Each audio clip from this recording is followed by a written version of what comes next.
And out here getting loose, guys going through some drills. We're almost at game time, folks. Now, I'm Kevin Harlan alongside Greg Anthony and Clark Kellogg.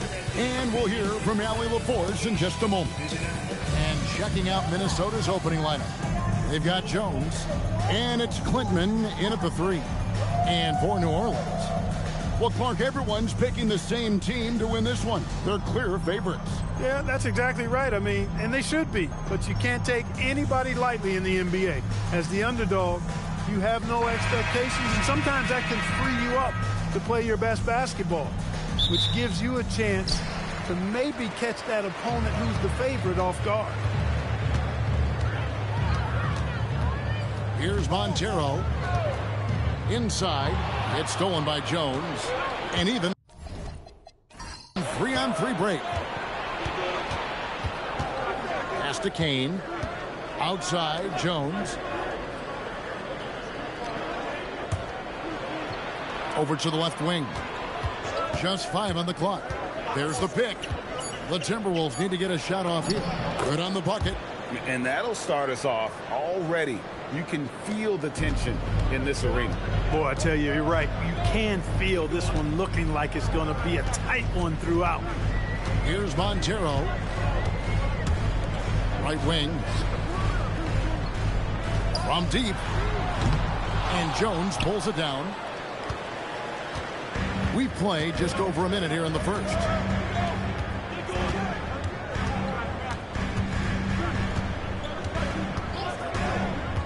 Pass to Klintman, and stolen by Graham. And a fast break now for the Pelicans. He can't get it to go. Oh, you've got to be able to deliver when you get a bunny like that. That's just too easy of a shot to miss. Oh, Kevin, not a petty, not a Manny, but a facial. Oh, a bounce to the ounce, Greg? Yeah, showing off the bunny. He's a highlight reel, always on the launch pad. Pass to Fall.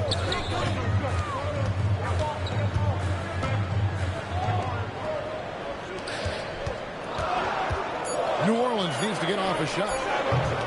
Montero, no good. Minnesota with the ball. Now here's Jones.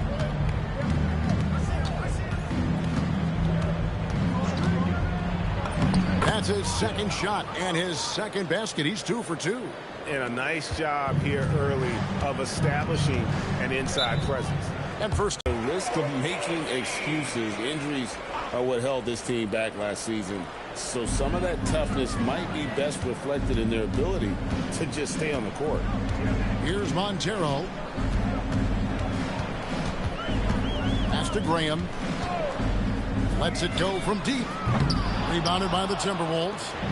First quarter of basketball, just over 2.5 minutes play. Basket counts. And creating a little separation here, gaining some confidence. Yeah, you get the sense that they're going to start stretching this lead out a little bit.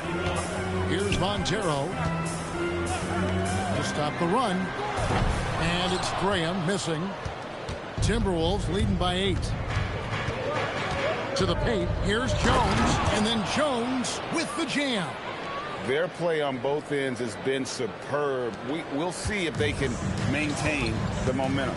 And, you know, nothing like getting an opponent on the ropes early. You love that if you're on that side of the scoreboard, and they are landing some haymakers now. Here's Fall. Following the bucket by the Timberwolves. Montero, no good. Just over 3.5 minutes gone here in the first. Here's Kane. Scoreless thus far. Jones finds Niang.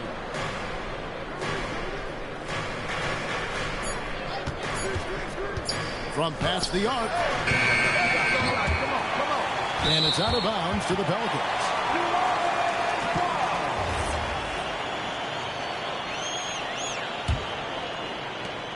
Pelicans trail by 10. They've been struggling here on offense. Yeah, a bit of a dry spell for sure. Now a timeout called by New Orleans.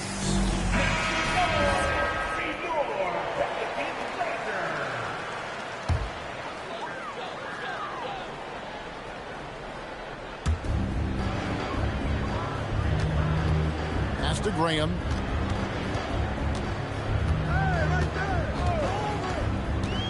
Can they get it? And Jones pulls Yo, it can down. they stop trying fucking threes, bro? Are they stupid?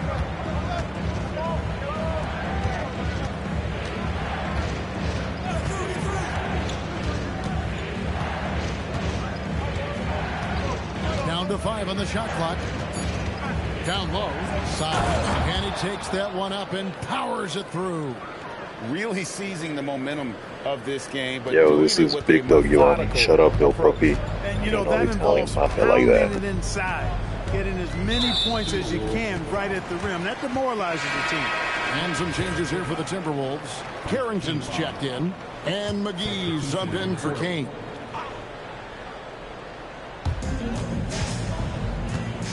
Out to the right wing.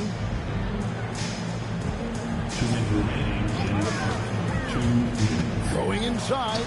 Clock at 4. Gets it to go. That one good from Fall. Finally! Oh my God! Finally, let's go! Well, you knew it eventually was going to happen. I mean, my goodness, a tight start to this one, but maybe that'll ignite some more buckets to be made.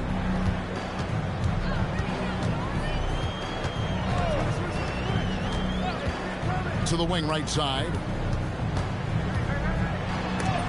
It's blocked. Carrington with the ball.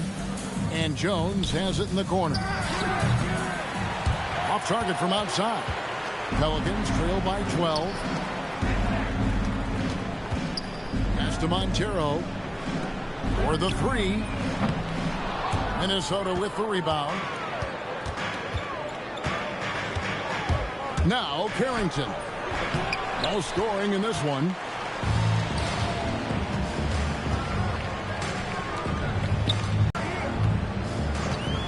And the call is going to be, yes, it is, an illegal screen. And not the most common call you'll see in the NBA, but hard to argue that pick wasn't illegal. Yeah, you know, the officials aren't nearly as lenient as they used to be on that call. As a matter of fact, I know I got away with a lot of those in my playing days, but that was 40 years ago. Now here is McGee. Pass to Nelson. On the wing, Williams. It's tipped. And they're running. And he dumps it down. And they need those kind of plays right now. Smart defense that generates some more. 4 seconds left. That one, no good. Open nitty right there. That's letting the defense off the hook when you don't cash in. And so it's Minnesota.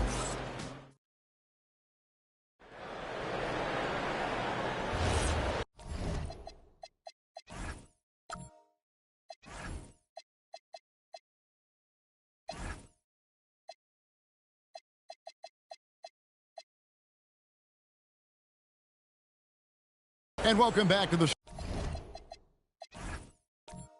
second quarter of action. Plenty of basketball left to play, but this one has been one-sided so far. And a look at how the offensive approach has been going here so far for the Timberwolves. And right from the jump, they've been working hard to establish themselves inside, using agility and power to get shots in the paint. Cultivating a lot of assists right now, which is beautiful to see.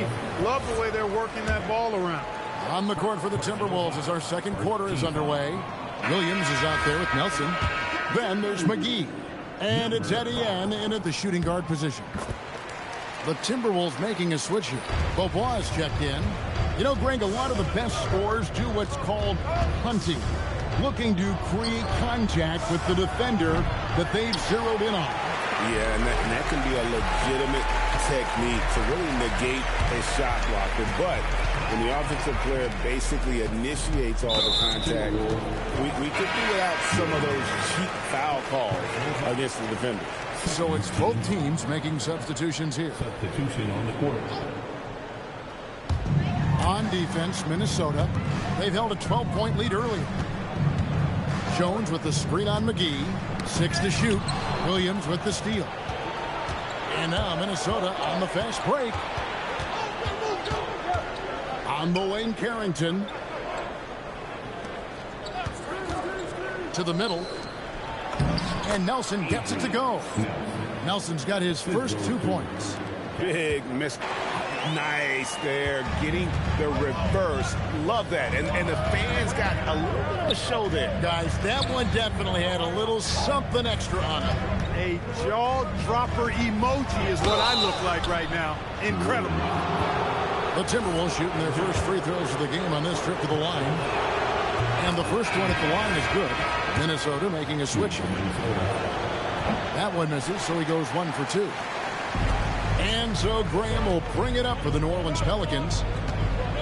In the second quarter, they've given up just 3 points. The 3. Rebound by Williams. Timberwolves leading by 10. Here's Kane. The Timberwolves again can't hit. And he rushed that one, no doubt about it. The V. Allen's position, you can see the frustration on his face. Pass to Graham. 3-pointer. He doesn't hit that one. For Minnesota, they've gone 1 of 3 to start out the second quarter. Harrington, that's good. Now, I'm not sure who was supposed to be on him that possession. I mean, apparently neither did the defenders. Guys are looking for a spark here. Yeah, a cold stretch offensively for sure. Now here's Graham. Still scoreless. Puts up a deep 3. It doesn't go for him. Not sure why he keeps trying his luck from deep here. It's just not his night.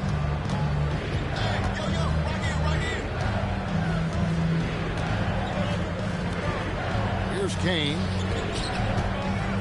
Pass to Niang. The tray.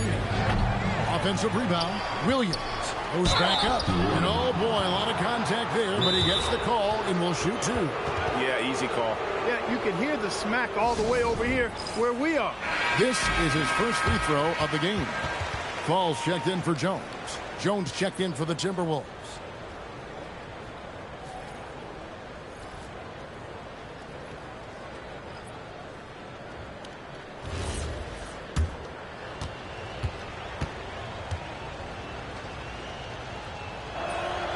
And that one falls for Williams.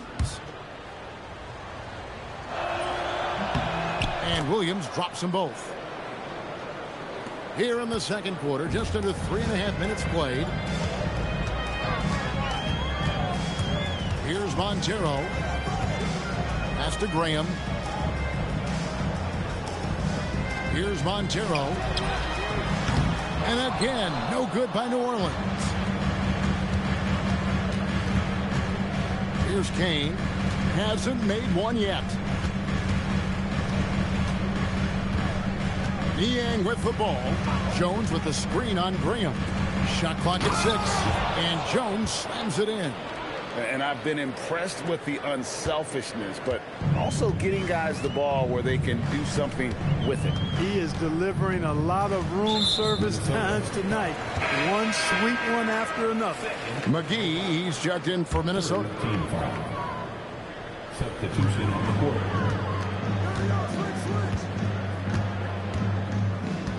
Pass to Montero. Stolen by McGee.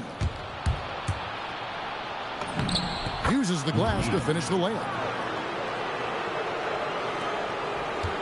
Pelicans trail by 18. Now a timeout called by New Orleans. Well, it's been an express lane to the rim. Coach can't be happy about that. And, you know, I think he's going to tell them simply, we have to show more fight on the interior. That's the top priority right now. Minnesota making a switch. Quinman's checked in. Bobby Clinton.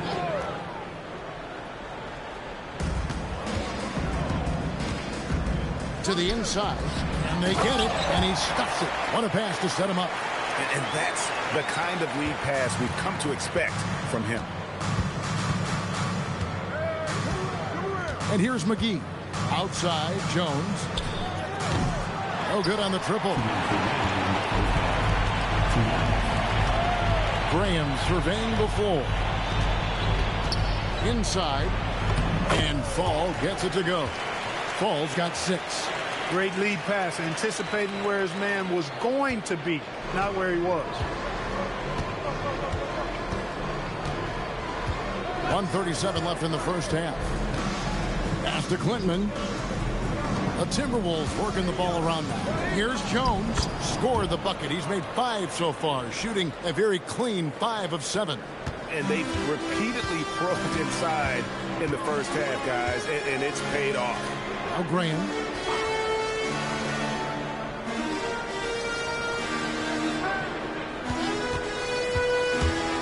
Six to shoot. The 3 finally gets one to fall. He's now 1 for 5 with his first make. That is good offense, unselfish play. Timberwolves leading by 13. Now Niang. Nothing on the board. Here's McGee. Trying to answer back, but that 3 is off the mark. New Orleans has gotten into trouble with the 3 ball in the second quarter, only hitting 1 of 5 attempts. Out left to the wing for 3. Rebound Minnesota. They led by as many as 18 points. And Jones has it in the corner. Side. Off target at the rim. The Pelicans have gotten a little under 50% of their second quarter shots to find the mark. 4 of 9 all told. And too much time in the lane. They get called for the 3-second violation. Costly error there. We'll see how they rebound from that miscue. Well, you know what? Their wounds are self-inflicted. I mean, you've got to play much smarter than that. Spins. Here's McGee. And the last shot at the buzzer doesn't go in for him. And so it's Minnesota looking at a 13-point lead heading into the next quarter. Their defense has been terrific in this game. And don't go away. We'll be right back.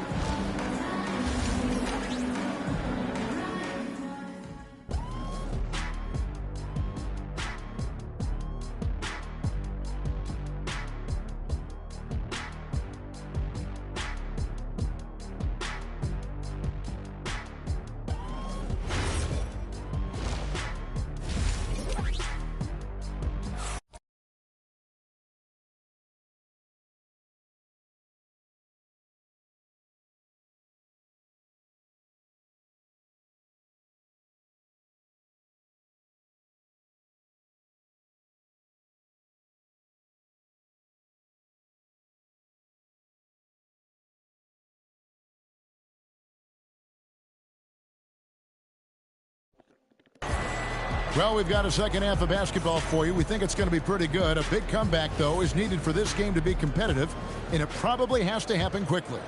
You have to like what we've seen from Jones. The way he was able to finish on the block was incredible there in that first half. Yeah, you know what? I think he's doing exactly what he has to do. Using his body, shaking off contact, and then finishing at the rim. Here's Niang. He has yet to score. Out to the wing. Takes the 3. Kane, that's good. And the Timberwolves lead by 16. How can you forget about him? I mean, he's not going to miss that open of a look. And for the Timberwolves, they've got Jones. And it's C in at the 4. 3-pointer, Graham. Kane grabs the board.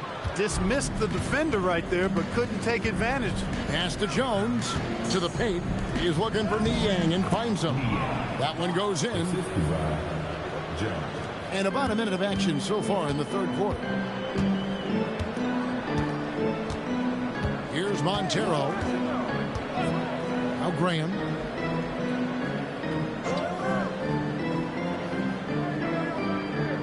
Here's Montero. Lets it fly from 18. Not enough on that one as it misses. The shot's there for him, and he's got to take it. I don't care if he doesn't convert. That's a shot he has to continue to take. Here's Kane. 18 points separating the teams. That's the biggest lead of the game. A 3-pointer, no good. And so Graham will bring it up for the New Orleans Pelicans. Still looking for their first bucket of the second half. Shots good by Montero. 2 minutes into the second half of play now. Minnesota's gone 1 of 2 from beyond the arc since coming out of the break. And the Timberwolves call time here.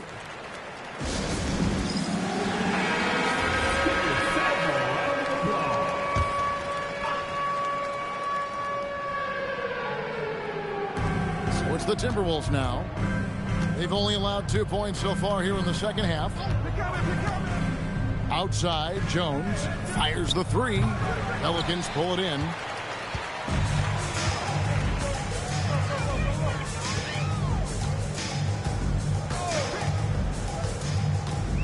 Pass to Graham.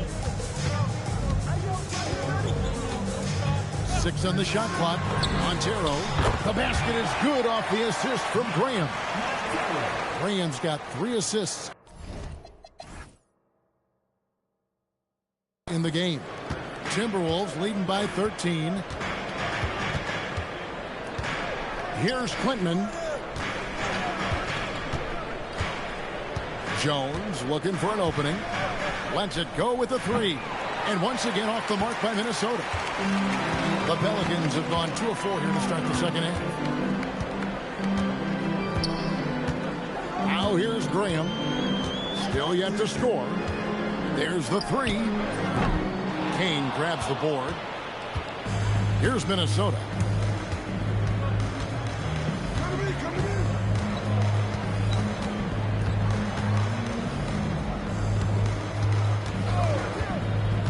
To the inside.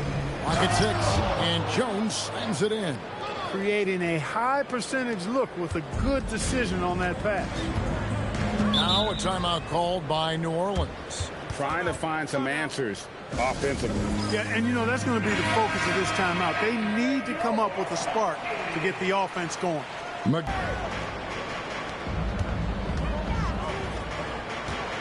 Here's Fall.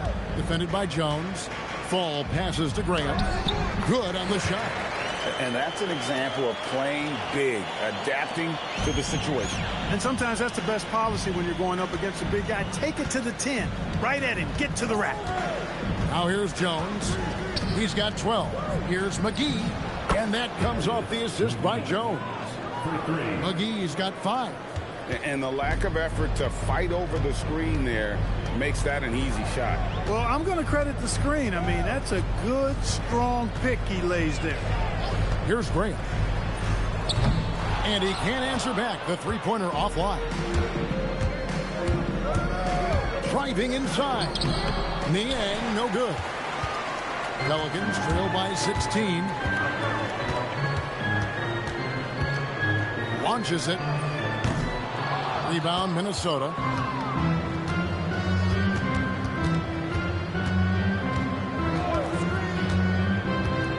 Pass to McGee.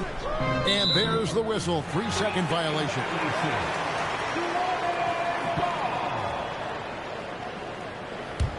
Jones checked in for the Pelicans. Minnesota also with the sub. Williams, he's checked in for Jones. The Pelicans have gone 3 of 8 so far in the third quarter, looking to lock in that rhythm. Here's Jones. Williams with the block. McGee with it. He's got 5. It's Williams, high post. Pass to McGee. Launches it from deep. The Timberwolves again can't hit. New Orleans has gone into a slump here from three-point range, shooting just 1 of 5 here in the third. Textbook. Nice pass. Great catch. Even better finish. There's 1:17 left here in the third quarter. Here's Kane. His three-pointers off the mark. Pelicans trail by 14. They've been looking out of sync offensively. Yeah, their offense has ground to a standstill. Wow, he was just wide open there. That's way too easy. McGee against Graham. Pass to Niang. Here's Kane. 6 on the shot clock. A three-pointer off the mark. 35 seconds left in the third quarter of the game. Now, Niang. They grab their own miss. Pass to Clinton. Now Williams. Second shot opportunity. The shot, no good.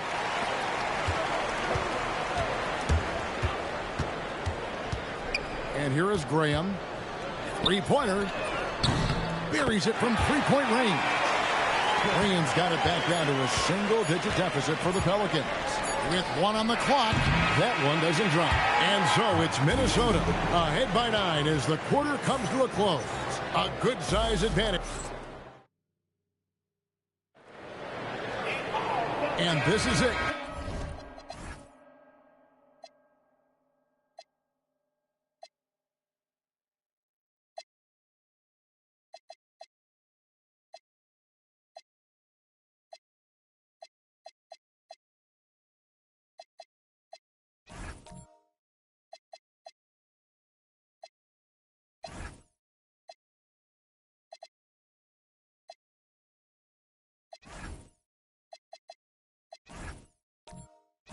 Glad to have you along for this 4th and final quarter. Well, for New Orleans, shooting has been a little ragged, just 38% from the field.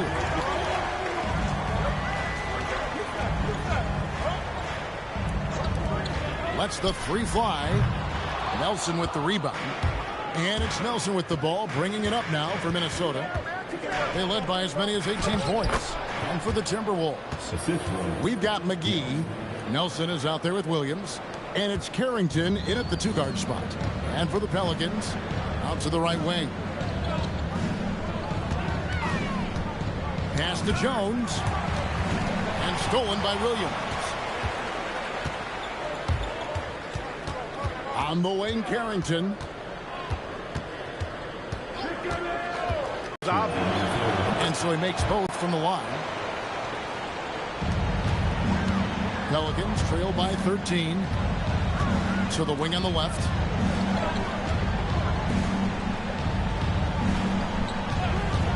From outside the arc. Rebound, Minnesota. Williams has got his 4th rebound with that last one here tonight. To the middle. Shooting foul as the whistle blows. He'll shoot 2 free throws. And you don't ever want to get into the habit of letting the offense get to the rim. Yeah, I couldn't agree with you more. I mean, that's the message they were sending with that foul. Nothing easy inside. 2 shots.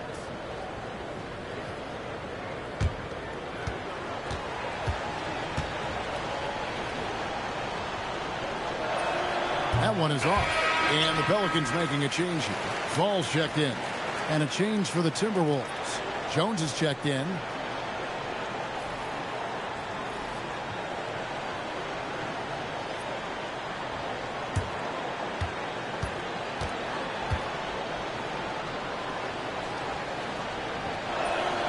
And he sinks the second. Pelicans trail by 14. Over to the wing. And it's going to be out of bounds. The Pelicans will retain possession. And he made the right read on that play, but just couldn't secure the steal. You know, fellas, 1 second quicker, and that's going the other way. Nelson's checked in for Minnesota.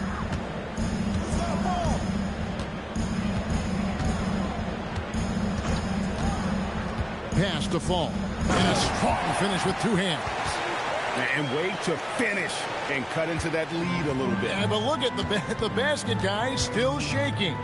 Well, I tell you what, he loaded up as much power as he could behind that 2-hander. Now here is McGee. Here's Carrington. Shot clock at 6. On target from 13 feet. And the Timberwolves lead by 14. And even with the big lead, he remains focused on the task at hand. Yeah, and you know, that is some shaky and shoddy defensive work. They got to tighten it up.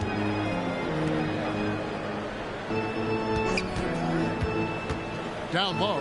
It's stolen by Jones.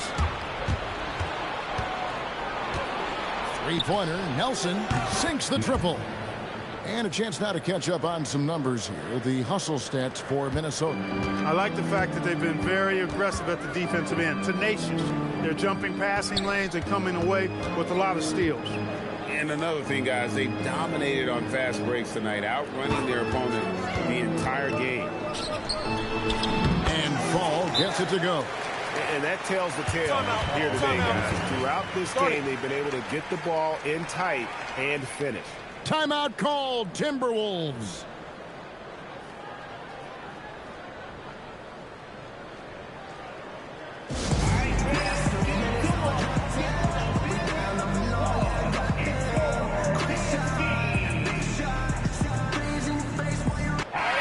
now joined by our sideline reporter, Allie LaForce.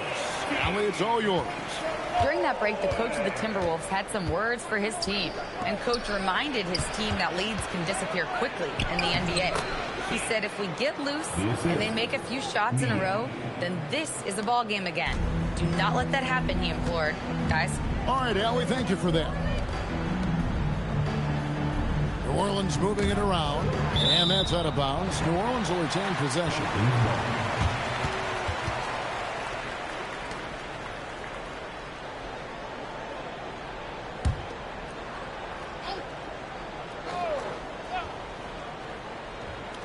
And we're about 3.5 minutes into the fourth quarter. 4 on the clock. That one, no good. He is single-handedly dropping the temperature in here with that cold streak. And he's got to find other ways to contribute then, because his shot making is not happening right now. Hey, you know what he lacks in size, he makes up for with his vertical. Here's Montero. Pass to Fall. Timberwolves. Clinton. Personal foul. First team foul.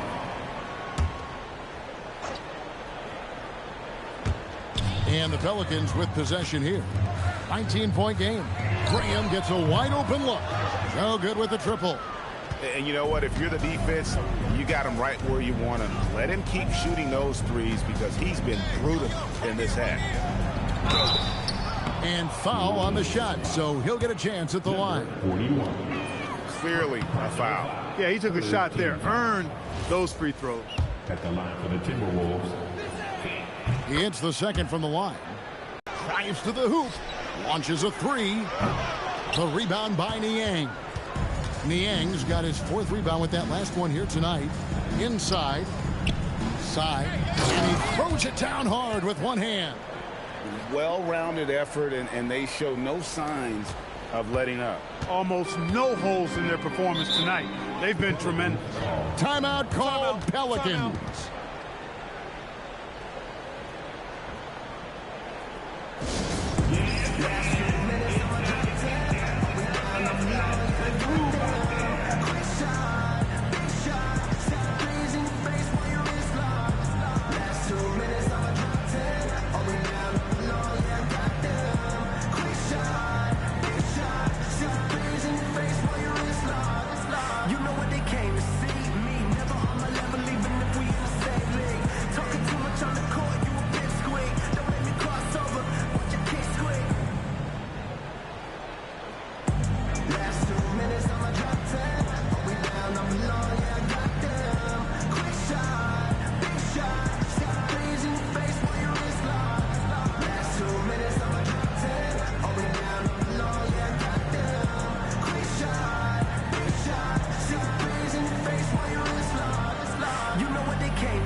With this break in the action, let's take a look at our player of the game.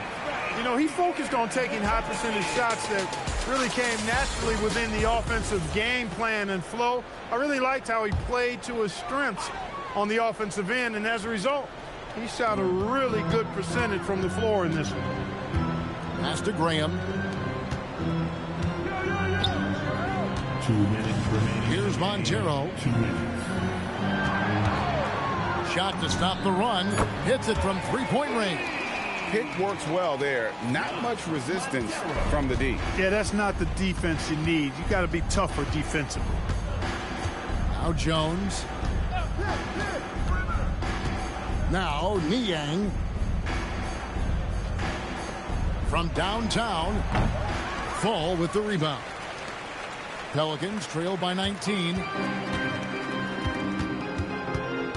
Graham, the pass to Fall. Beyond the arc. Knocks down the three.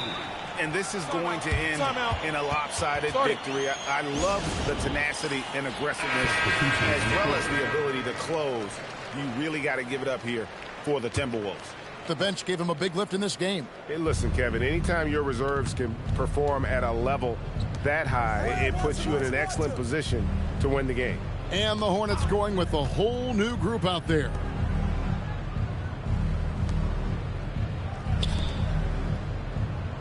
Five to shoot. All right, here's Williams. Oh, and he cannot get the layup. 56 seconds left in the fourth quarter. That one goes in. So both teams changing it up here. Number 5.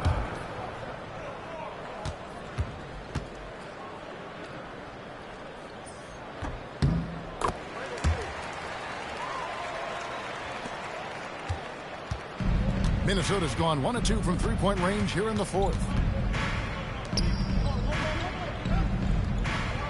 There's 42 seconds left in the fourth.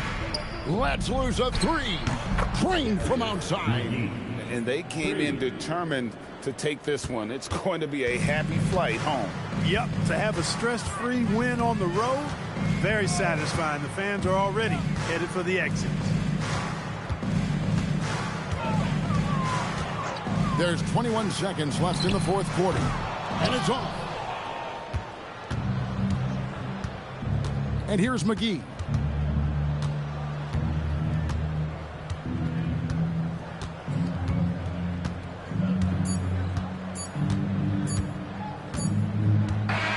And so it's the Timberwolves taking care of business here. To come into an opponent's building and dominate the way they did tonight says, I think, Greg, an awful lot about this team.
Starting small forward, 6'7", number 9, Maxwell Lewis.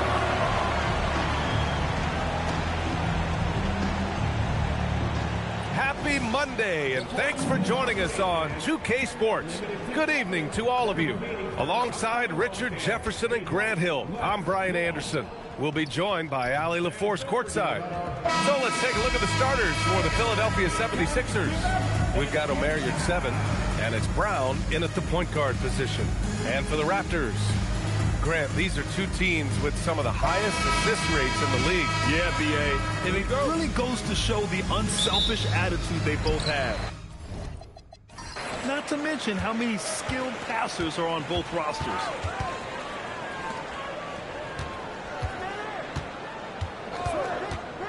The floater. The shot no good. Good D by your 7. Here's Jorsic. Ooh, and he took a hard foul on the shot. So he'll head to the line to shoot a pair. Philadelphia shooting their first shots from the free throw line tonight. Taking 2 shots. First one falls for him.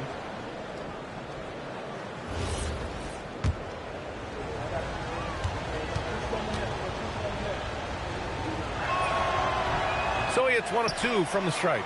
And while the Raptors are rebuilding, they're not bottoming out like some teams out there, Grant. Yeah, they have some pieces. I mean, some young guys who can really play. And with the lottery odds flattened out in the play-in tournament, that middle road is more agreeable than in years past. You're not going to fool the officials too often on an illegal screen. That's a very avoidable turnover. You got to focus on the details.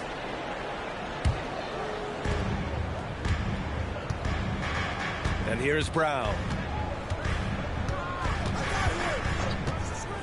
There's a screen to the inside. And your 7 gets it to go. Love how selfless he is setting brick screens like this. Plays like that right there are what help create easy scoring opportunities. And just over a minute played here to start the game. Good D by your 7. Here's Jorsic. Pass to Brown. Out to the right wing. Philadelphia moving it around. Here's Caboclo. No good on the 3. First quarter and about a minute and a half in.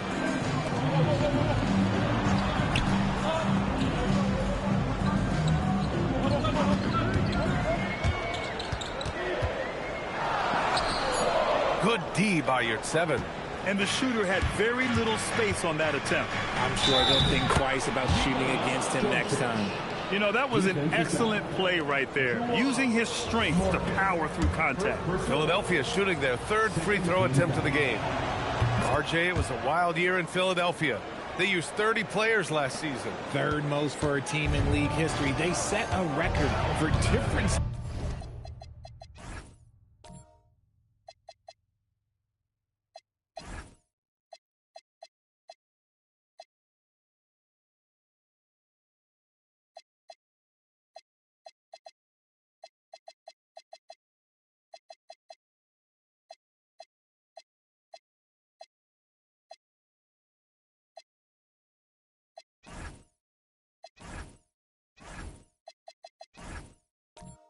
Starting lineups with over 50, yes, 50 combinations. They're hoping for a little bit more consistency this year.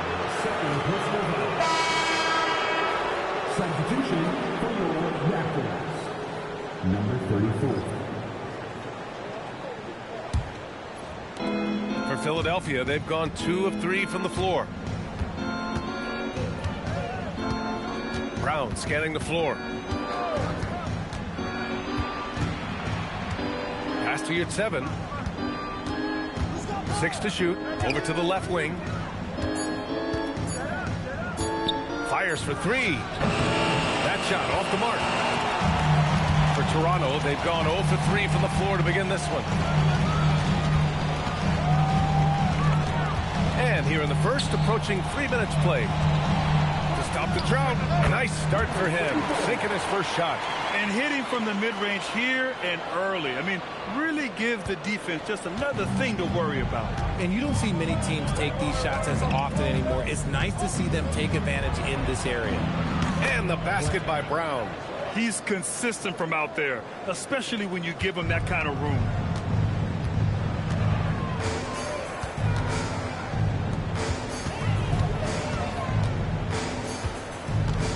He takes it in. Oh, and that was no question.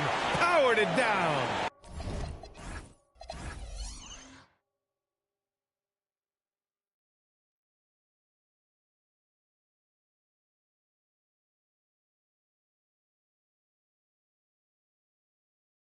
A dynamic finish, then decides to hang out a little for good measure. Yep, that's the exclamation point right there. Now here's Brown. Inside, here's your 7. Oh, he got him with a pump fake, but he couldn't finish. Raptors trail by 5. Pass to Morgan. Here's Lewis. From 18 feet away. Hauled in by Brown.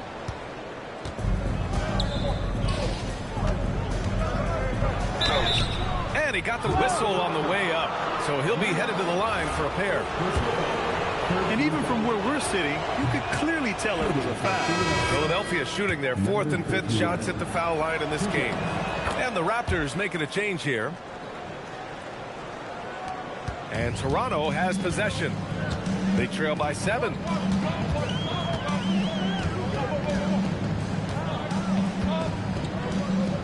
Pass to Pokashevsky.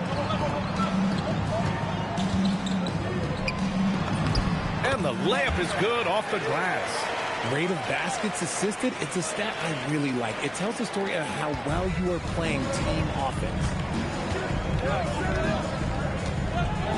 Outside, Brown. To the paint.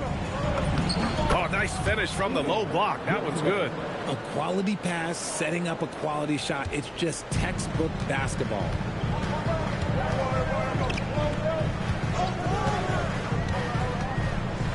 Out to the right wing. Here's Lewis. And good as it takes a nice bounce off the right iron and down. The Sixers lead by 5. And it'll be Philadelphia with their first time out of the game here. Good idea to call timeout. It looked like the guys were getting some heavy legs out there. So it's both teams making substitutions here.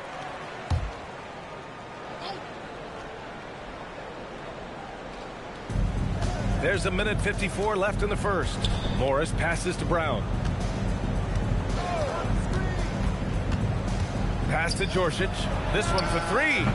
Nice D from Pokashevsky. The Raptors have gone 4 of 8 and looking in control.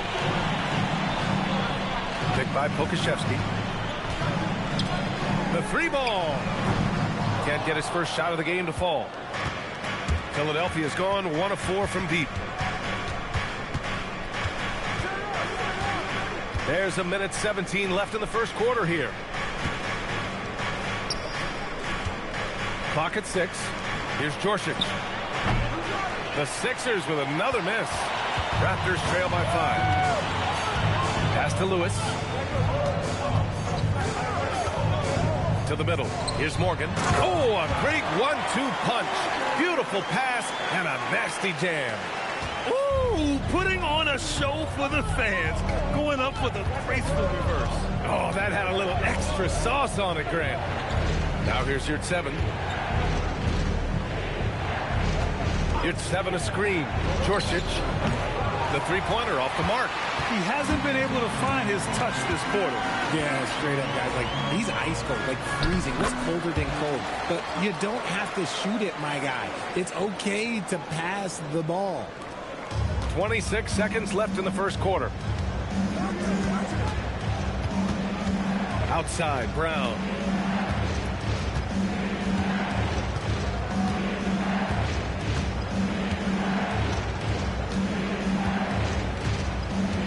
On the clock. Goes up on the wing. They still need this. And no good. trying to get that one to fall.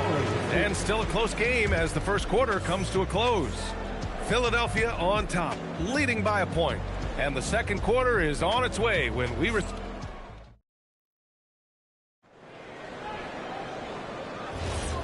good action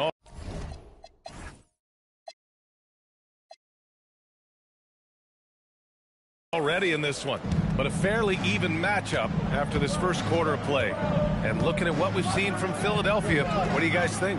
Well, we've watched them force their way to the line, and it seems to be working so far. Especially on the road, you want to come in aggressive. Let everyone in this arena know that you are here to play. And it's Courtney in at the three. That's the group for Toronto to kick off the second quarter.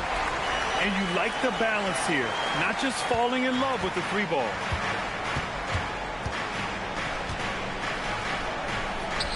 Silva passes to Morris. Buries it from three.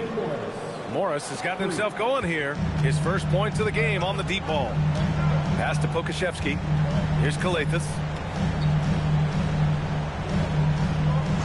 Quarter number 2 and about a minute in. Courtney off target from the wing.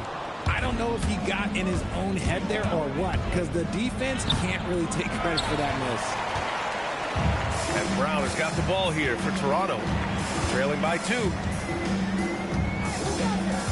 To the inside. Nice assist and nice finish. Solid play all the way around. Got it in deep, and that's how you do it.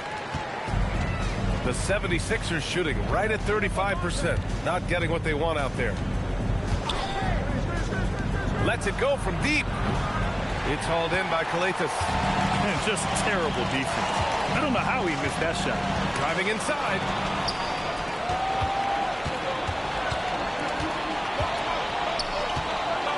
Down low. Here's Key. Rebound Toronto. Quarter 2 and about 2 minutes in.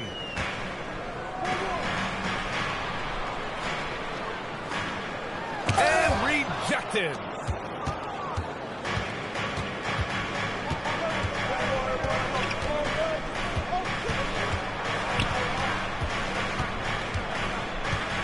Morris, left side. Pass to Silva. Late clock. The Sixers need to put one up here. And a miss there on the triple. For Toronto, they've gone 2 of 4 here in the second quarter. Courtney. It's picked off. Fast break. Here comes Philadelphia. And he lays it in off the breakaway. And the 76ers lead by 2. He was way ahead of the pack.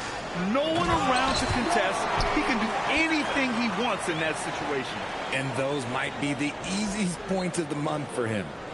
And plays like that one can make the difference in a close game. And it definitely got the bench on their feet, too.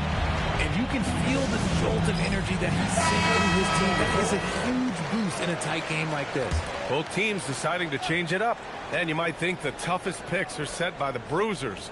But some say the shooters actually set the best screens. Why is that? Well, the guy guarding a shooter doesn't want to leave their side. So when they screen you, you get no help.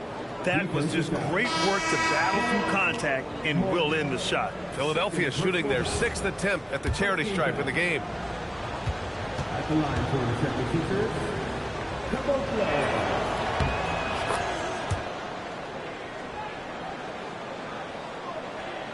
Raptors trail by 3. Inside. And the officials call goaltending. So they'll award the basket. I mean, he had the right idea, but his timing was just a little off, and it resulted in a goaltending. Philadelphia has gone 1 for 3 from downtown here in the second. Pass to Morris. And there's the drive. Oh, and a slam dunk by Morris.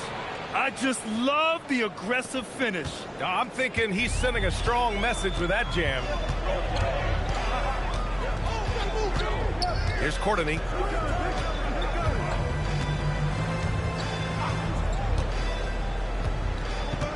Six to shoot.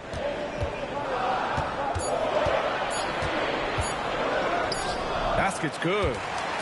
Courtney's gotten 4 this quarter. Not the best pick I've seen, but like, hey, got the job done, and that's all that matters.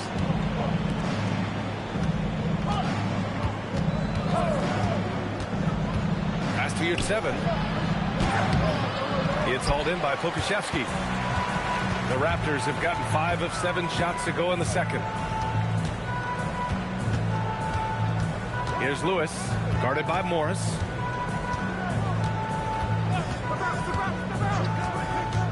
Here's Courtney from deep. And he finishes. That makes him 4 out of 5. And far from the best shot, but all that matters is the end result. Somehow he sinks it. Pass to Djorcic. Now here's your 7. And here's Morris. Misses from close range.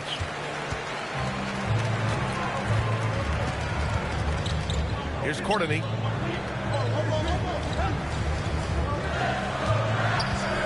The 3. Can't get it to go. His second miss in 6 tries. To the inside. Nice shot by Caboclo. Caboclo's got 5 now. And once more this half, they find a way to get great position inside. And we've got Yurt 7. Yurt 7's got his 5th rebound in this one. Here's Djorcic. Pass to Yurt 7. And here's Morris. Back to Yurt 7. Oh, he tries a 3. And that comes off the assist by Morris. And it's a 3-point 76ers lead. The Raptors have gotten 6 of 10 shots to drop in the second. Nice work.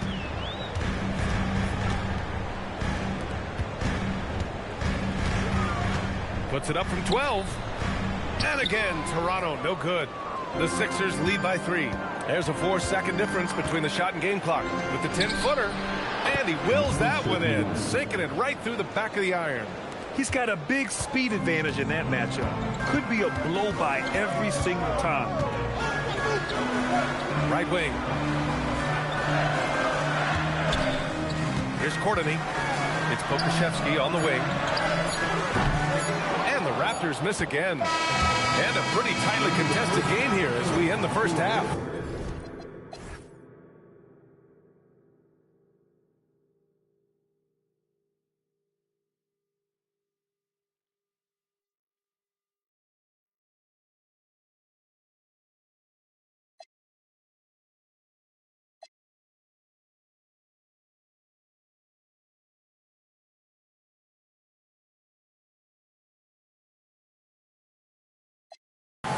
Sixers ahead. They're up by 5. And we'll step away briefly, but get you right back out there for the start of the third quarter, right after the break.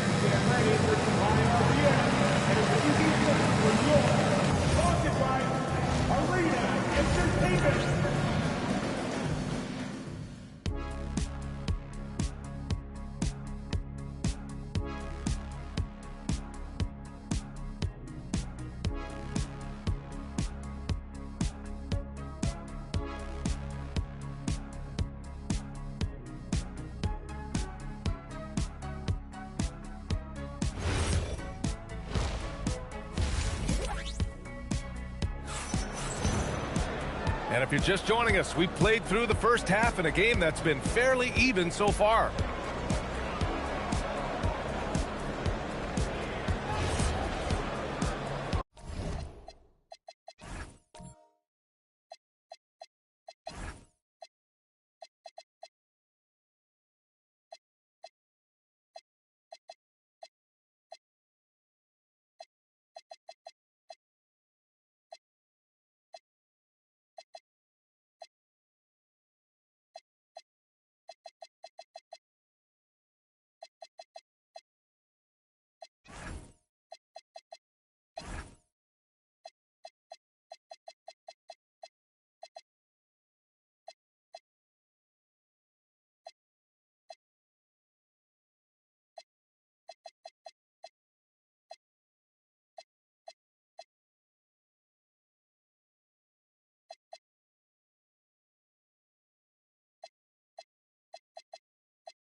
The Sixers lead by 5. Taking a look at the 76ers. We've got Omer.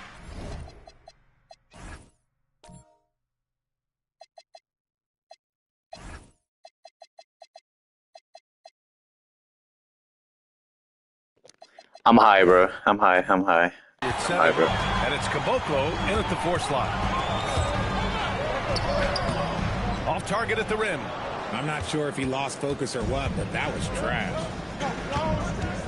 Outside, Brown lays out.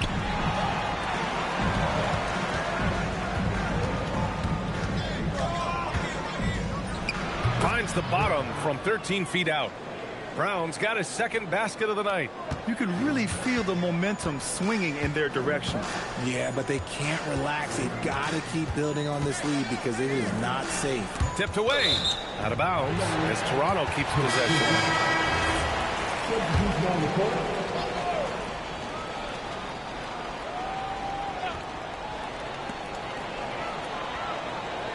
Here's Courtney.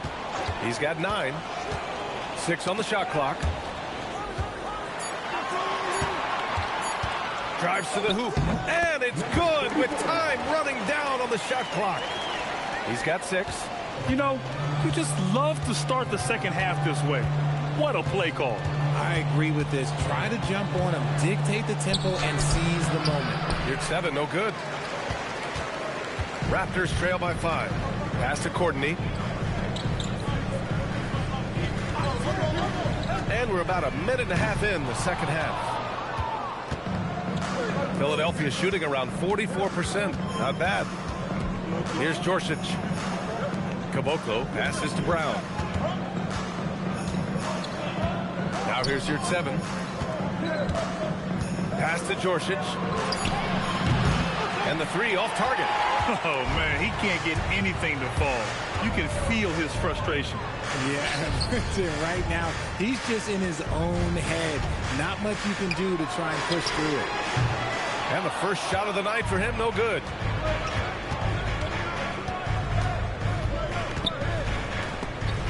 Ball stolen.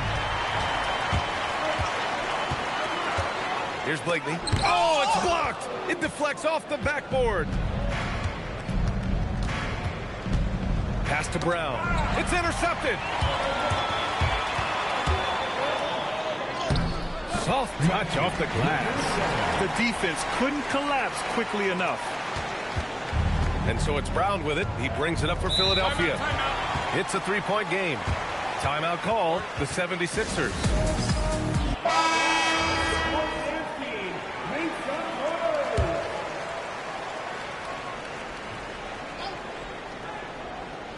Here's Caboclo. He's got 5. Here's 7. Passes to Brown. Back to your 7. Dunks it hard with one hand. Wow, he makes it look easy. And breaking out the one-hand slam. Man, an emphatic way to extend the lead a little more.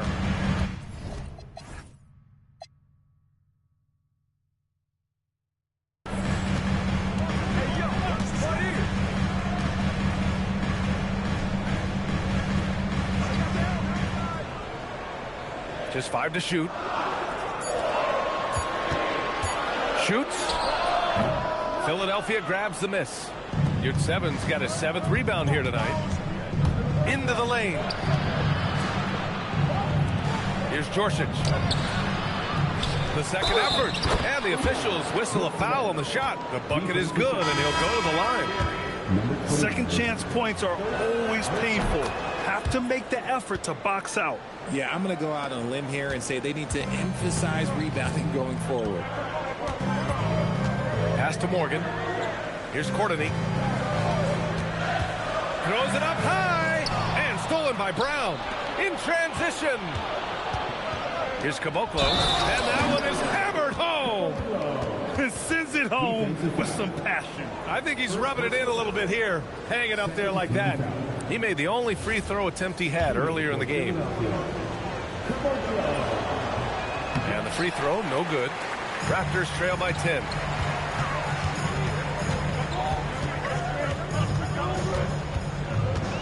Pass to Morgan. Toronto passing it around. Can they get it? Oh, a clear foul there on the missed shot. So he'll get a pair at the line. I don't mind that. I mean, they met him at the rim and temporarily prevented the points. Toronto shooting their first free throws of this game.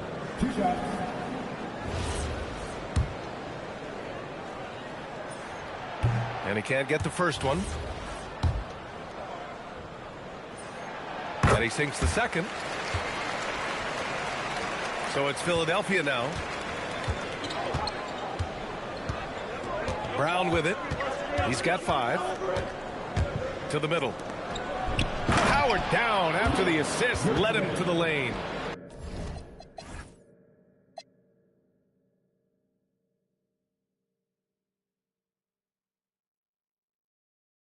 Woo!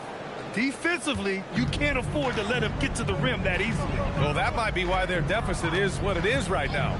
Yeah, it's going to take better rim protection than that if they're going to climb out of this hole.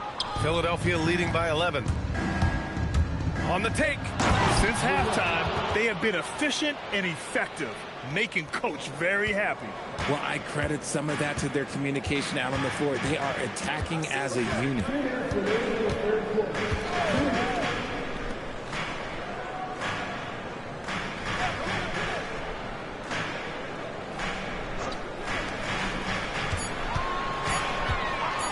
Shot from the top of the key.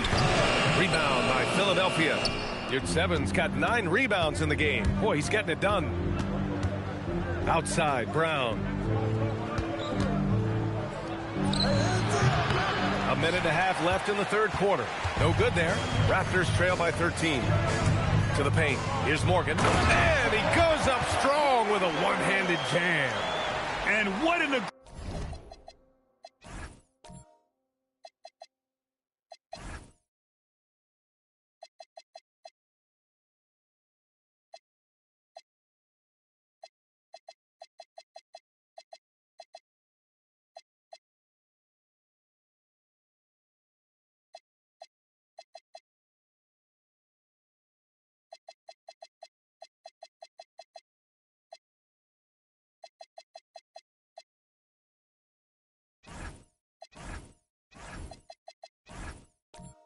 aggressive move to the rim. He's really trying to fire up his teammates right now. Boy, it's not hard to feel inspired after a teammate makes that kind of finish. And that could be the spark they needed to make a little run as they try to even this thing up. Back to Brown. To the left wing. Here's Caboclo. They get the rebound. And their offensive rebounding is such a strength for them when he's on the floor. Yeah, he really helps them extend possessions, doesn't he? Yeah, you can feel Coach smiling on the sidelines with every offensive board.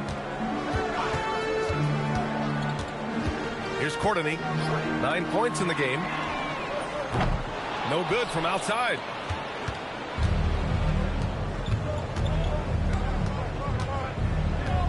To the inside. It's stolen.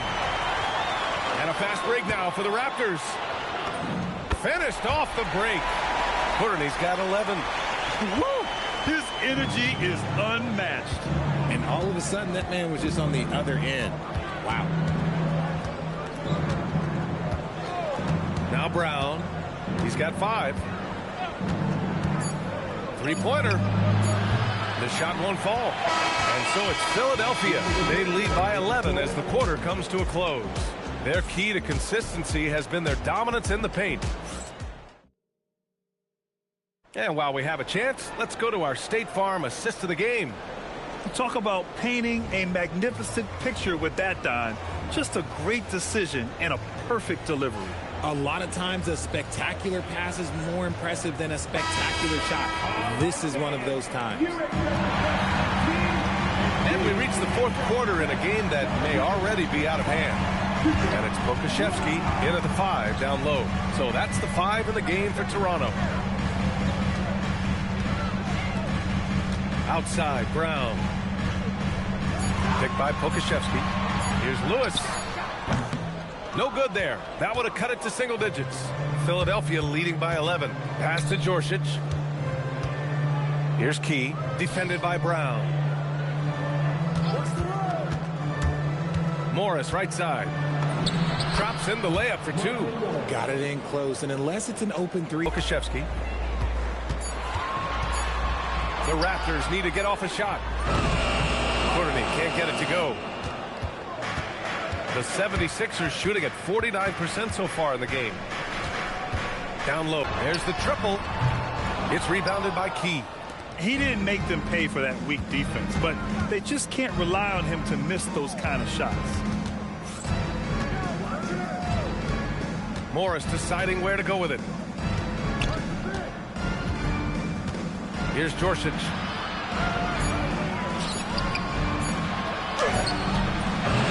It's hauled in by Kalathis. Kalathis has got 4 rebounds now.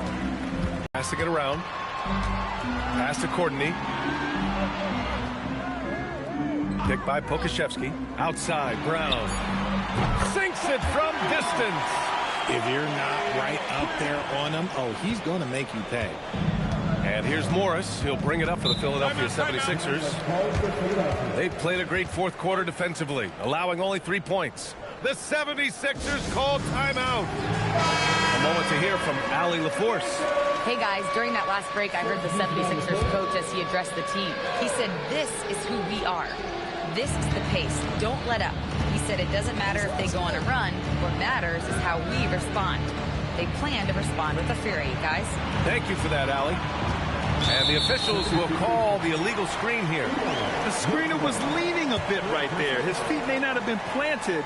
Pretty obvious call by the officials. Look, guys get away with this all the time, but on this occasion, he got caught. Third minute of action now gone here in the fourth. Pass to Lewis.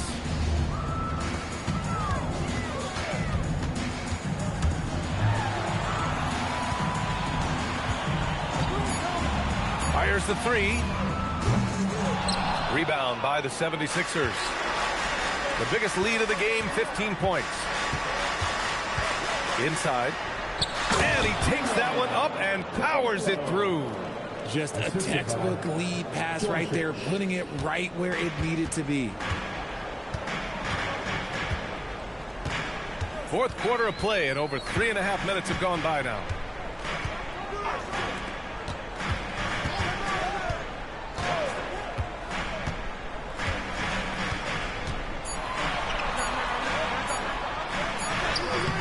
Morgan controls the rebound and the putback. Oh, phenomenal hustle. He has a knack for those boards. Man, he is tenacious when that ball goes up. Knocked loose. Here we go, all alone. No resistance. Just finished in transition with ease. The Sixers lead by 10.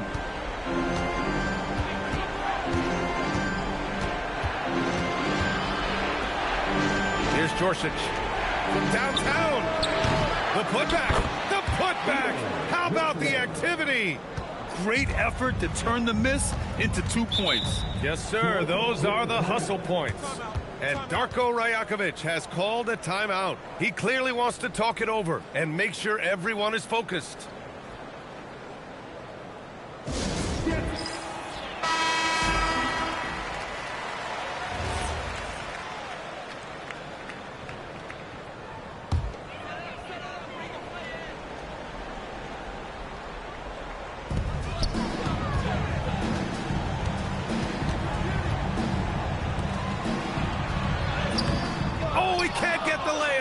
Coach loves the execution, just not the result.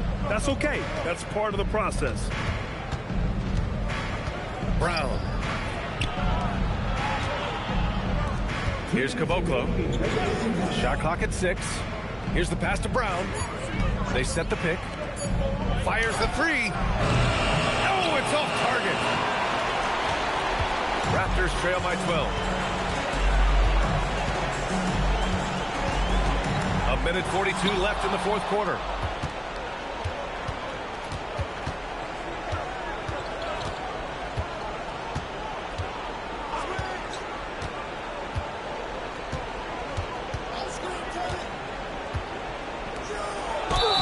Quick two.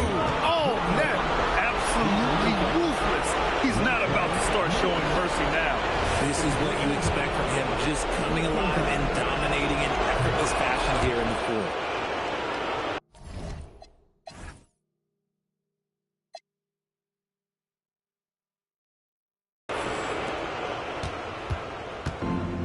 Toronto has gone only 1 of 4 from the perimeter here in this fourth quarter. It looks like it'll be a big win for them here. Time to just cruise to the end of the game and chalk up the victory for the 76ers. Free throws were a major factor tonight. It's nice to get a lot of shots at the line, but then you need to convert them.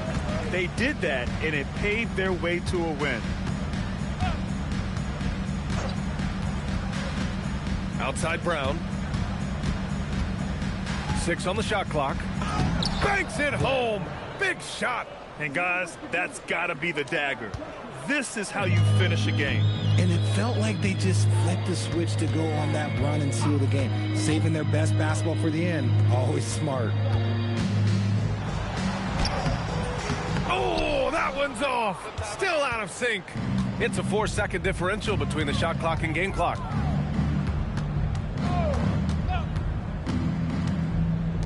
And he dunks it. What a pass to set him up. Yeah, they blocked out the noise, blocked out the distractions, kept on grinding, and this is their reward. All road wins. They're just so sweet. They're just so sweet. You know why? Because they are so hard to come by. So it's the 76ers winning this one easily. A statement road victory. So impressive. Statement indeed, B.A. It was in enemy territory, but they controlled the game and took the crowd completely out of it. That's how you win on the road. Thank you for joining us. That'll do it for now. For Allie LaForce, Grant Hill, and Richard Jefferson, this is Brian Anderson, thanking you for watching the NBA presented by 2K Sports. And time to present our player of the game.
Coming right up, the Thunder taking on the Knicks. For the Thunder, they pride themselves on each and every step that leads to victory.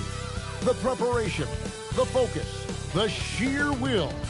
Each game a new opportunity to prove their identity. Knicks, Thunder, the NBA on 2K Sports. So a look at our starters for the Knicks.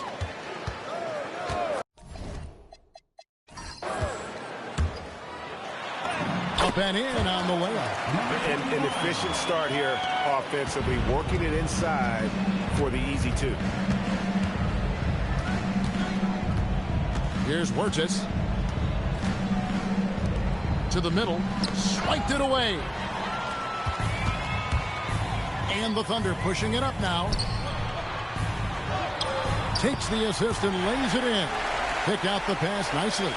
Oh, terrific pass right there. Your teammate just walks right into it.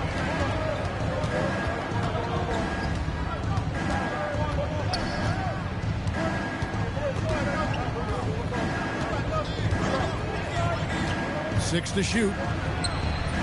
Buried from 15 feet out. First quarter, just over a minute played. To the paint. And Greg, the Thunder, NBA champions at last. And still incredibly young. And this is no fluke. They defended, they shared it, trusted in the system and one another. The league's been put on notice. This team is just getting started. And so Wirtz will bring it up for the Knicks. 4-point game. Oklahoma City foul. Number 14. First personal foul. First team foul. And so here is New York.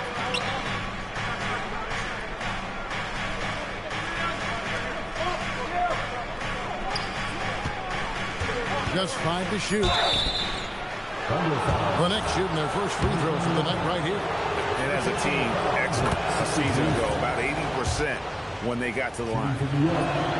He hits both from the stripe. And in the first, a little over a minute and a half in.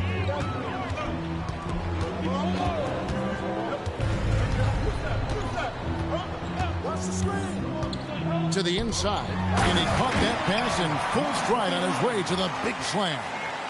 Tremendous lead pass. Boy, that makes your teammates happy, folks.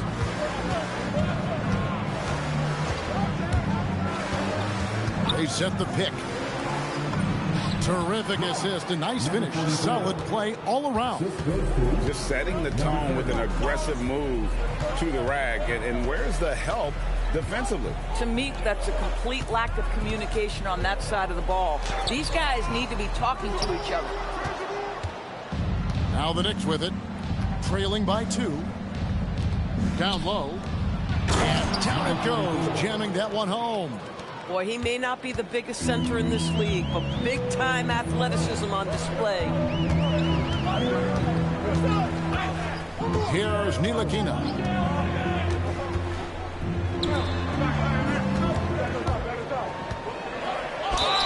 Two free throws coming up, and they call the shooting foul. The Thunder shooting their third and fourth free throw attempts of the game. And just last season, they were at about 82% from the free throw line. So those numbers are always going to be positive. And here's Wirtz. He'll bring it up for the Knicks.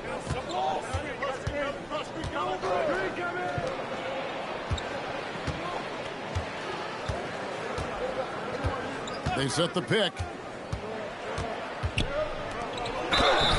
And foul on the shot. He'll shoot 2 at the free throw line. The Knicks have had 2 chances at the line already, making them both. Shooting for New York, number 44, taking 2 shots. Take a break. Take a break. 2 shots.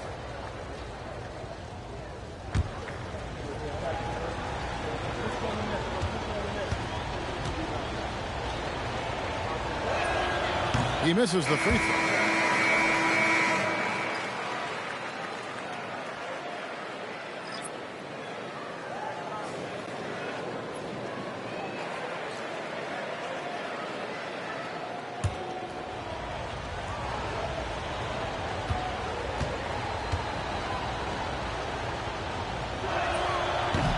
Good on the second free throw. For Oklahoma City, they've gone 3 of 4 from the field to start out the game. The layup missed. The Knicks trailing.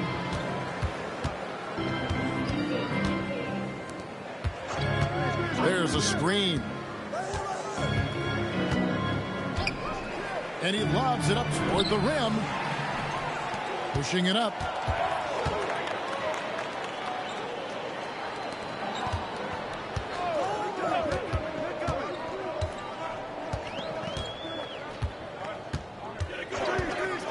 To the paint. Shot clock at 6. Can't get it to fall, and he's missed the second after making his first. To the inside. An amazing finish with a hand right in his face. Here's Ntilikina. Still without a basket. Right wing. A 3-ball. It's good. He makes his first shot of the game. Well, you give him that much space, he's going to look like an elite shooter. Huertas looking over the floor. To the middle. It's deflected. Here's Ntilikina. Takes a 3. Huertas with the rebound.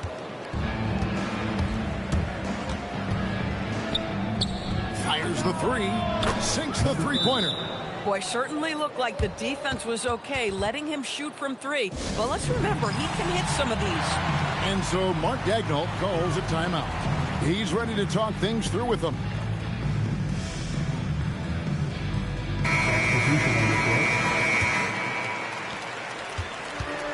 For Oklahoma City, they've gone 50% from the field to this point, 4 of 8. Ellis outside.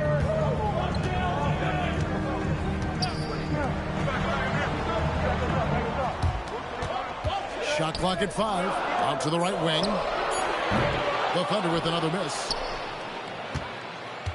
The Knicks with the lead.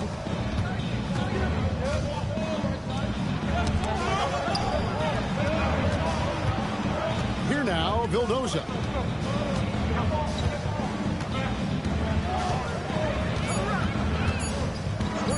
Puts up a deep 3. It's rebounded by Oklahoma City. 1:14 left to play in the first quarter. Inside. And a chance here for a 3-point play. Well, that's why they're in front. Aggressive play at both ends. Nicely done. The Knicks shooting their 5th attempt at the line in the game. Thunder trailing by 4. There's 57 seconds left in the first quarter. And he gets the whistle. 2 free throws coming up. Yeah, the defender all over.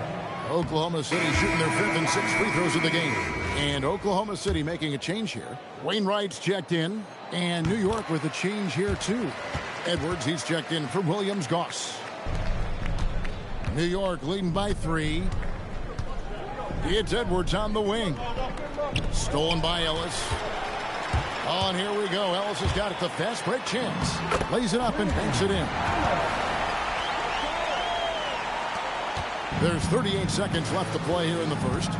It's Edwards on the wing. This one for 3. Rebounded by Ellis. And so Ellis will bring it up for Oklahoma City. Pass to Rutan Mays. We've got 13 seconds left to play in the first. 6 on the shot clock. Oklahoma City needs to get off a shot. Puts it up. No luck that time on the shot that would have put them on top. So at the end of 1 quarter of play, still a close game. Knicks lead.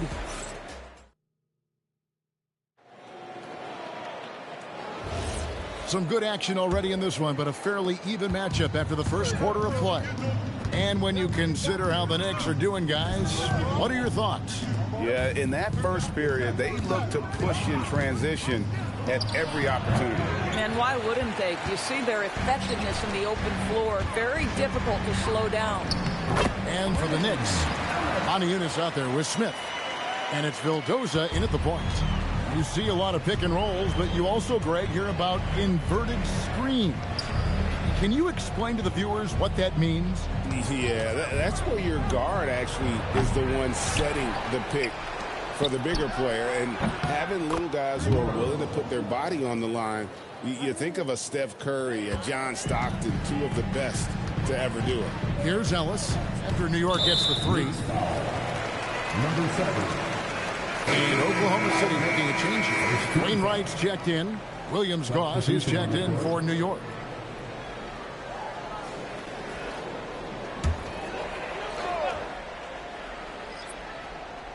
And we've played through the first minute here in the second.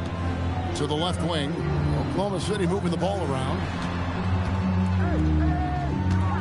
Pass to Wainwright. 5 on the clock. Deflects the pass.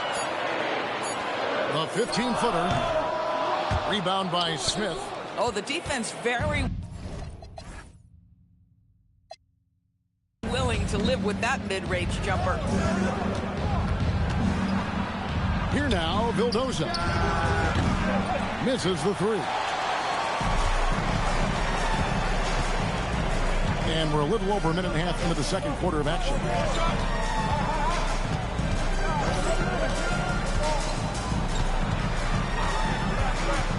Over in the corner, Ellis. Pass to Wainwright. Over Norris. And it's Wainwright missing.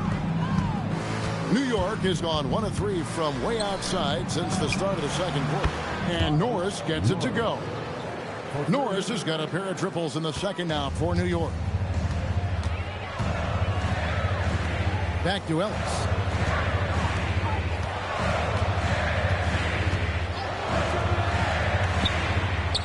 Smith left side. And pushing it up. Here's New York. Quarter 2 and just under 2.5 minutes gone by. Count that one for Williams-Goss. Boy, the defense was in perfect position, but it simply didn't matter. He's just too skilled, too good. Excellent defense there from Smith. And here are the Knicks. Good momentum, 8 straight points. Norris, the pass to Williams-Goss. Shoots it. Thunder with the rebound. And guys, you've heard of overpassing. Well, that shot was an example of underpassing. Well, there's no doubt there were better options on the floor, but it certainly seemed like he had his mind made up. His first shot coming late. The Thunder with another miss. The Knicks leading by 7. That's a floater go. That one also a miss for him, just like the other 3 attempts this game. The Knicks pull it in. Smith's got 6 rebounds now in the game. Closing in on 4 minutes played here in the second quarter. To the middle. And now Ellis running the floor all by himself. And with the pace of today's game, transition defense is at a premium. I don't think anyone was catching him on that play. That is unbelievable. So David Adelman's decided to call a timeout here. This now will give him a chance to discuss some potential changes. And a whole new group out on the floor right now for the Knicks. Once again.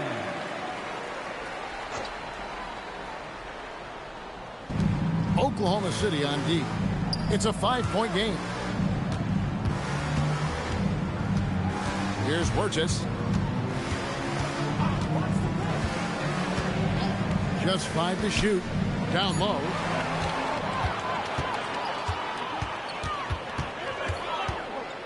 Puts up a 3. Another miss for him. Now shooting 1 for 4 from the floor. To the paint. Here's Ntilikina. No scoring in this one. And the shot goes down. And now just a 3-point New York lead. I mean, the number of points they've scored in the paint already here is eye-opening.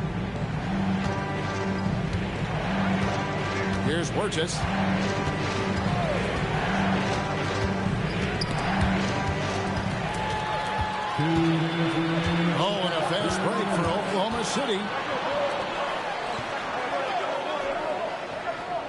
1:53 left now here in the second. Planika, and the bucket is good. Three-point play chance here for him.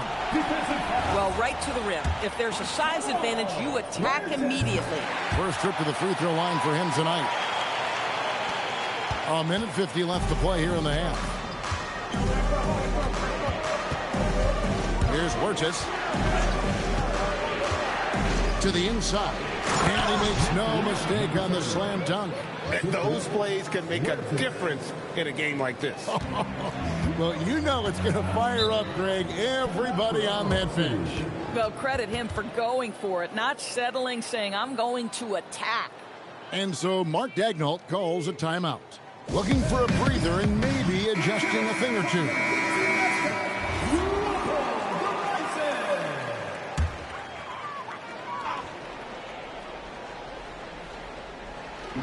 We've got 1:28 left to play in the first half. Here's Ntilikina. Hasn't made one yet. Clock at 6. Nice pass, nice catch, and a resounding dunk. And he shows us all what the breakaway rim was invented for. Can you believe he almost brought the whole thing down by hanging on that long? Here's Wirtz. 52 seconds left in the first half of the game. To the middle. Bucket number 3. He's a perfect 3 for 3 to start. Yeah, terrific work in the two-man game results in an easy bucket. That's how you do it. Here's Ntilikina. And the officials have called the illegal screen right there. Beyond the leaning, you could see his feet weren't set on that screen. Easy call. You know, he's just leaning a little bit. You try to get away with it, but boy, the official all over it. Here's Wirtz. They set the screen. He makes another one. That's 4 up and 4 in to start his game. And that's what you want to see. Good fundamental sound basketball with the bounce pass. That one's in there. The New York lead is cut back down to 2 points on the basket from Ntilikina. Nice touch there near the hoop.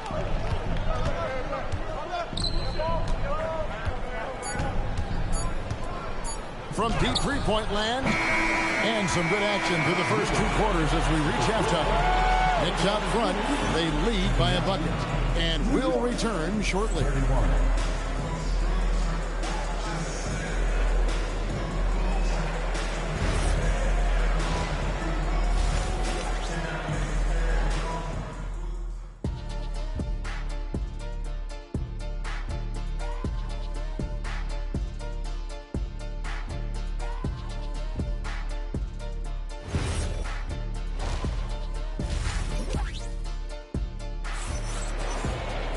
And we've got second half action for you. Thus far, a pretty evenly contested game.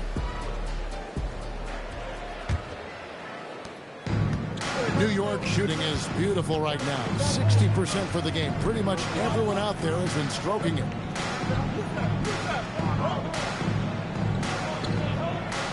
From the arc. And the rebound goes to the Thunder. And for New York. Inside. And they're on the break. Misses in close. Oklahoma City trailing. Planika. And that won't go, missing the go-ahead bucket. And here's Wirtz. He'll bring it up for the Knicks. Shoots a 3. New York, no good that time either. The Thunder shooting here about 46% for the game. And here in the second half of play, we're just over a minute in.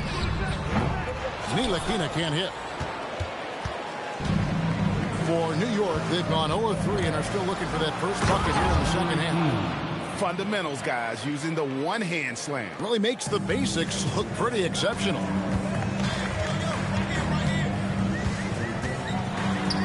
And out of bounds as the Knicks gain possession.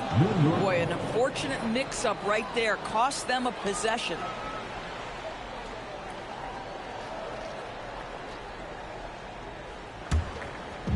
And we're about a minute and a half here into the second half. Here's Wirtz.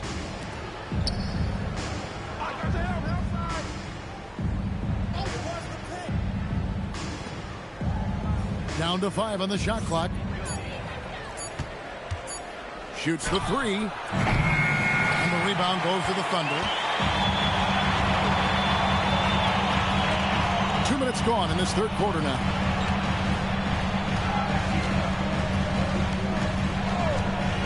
Pass to Ntilikina.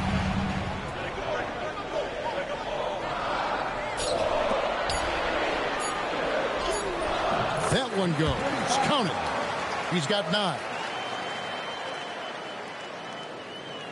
Here's Wirtz. So David Adelman decided to call a timeout here. Coach needs a moment to talk things over.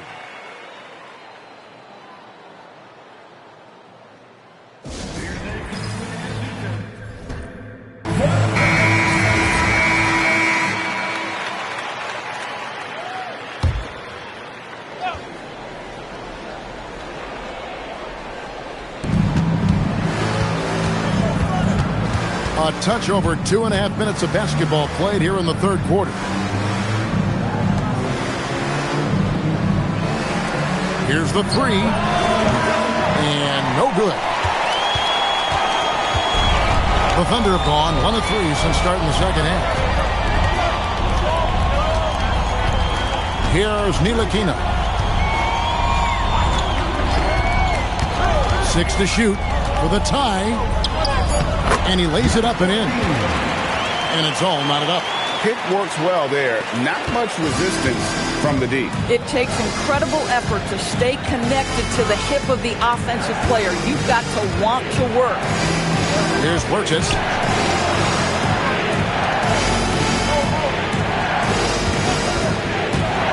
To the paint. It's tipped.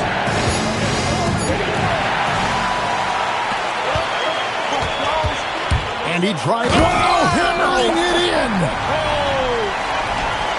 And guys, I don't know that this is the time for that kind of flair. In a close game, the important thing is to get the 2 points, not necessarily the dramatic. Oh, come on. He had to go for that, didn't he? My goodness. And so here is New York. The Thunder making the shot.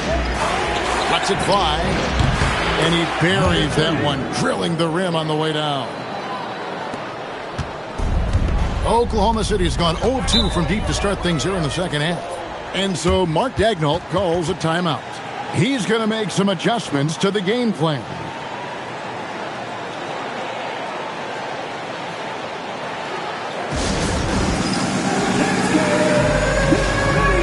Ellis is checked in for Oklahoma City. And the Knicks making a change here as well. Smith is checked in.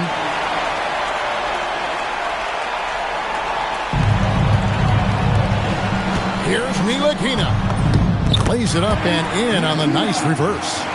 Ntilikina's got his second bucket of the game to go. Yeah, and he's got such a great touch and feel around the basket. He made that reverse look easy. Here's Wirtz. Here's Smith.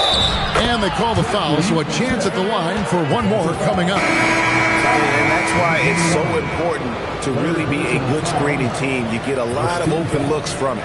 And this is his first trip to the line tonight. At the line for 1.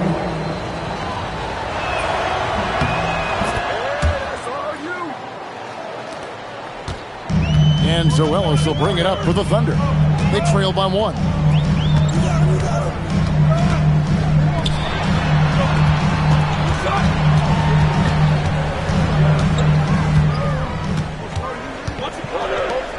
Just 5 on the clock.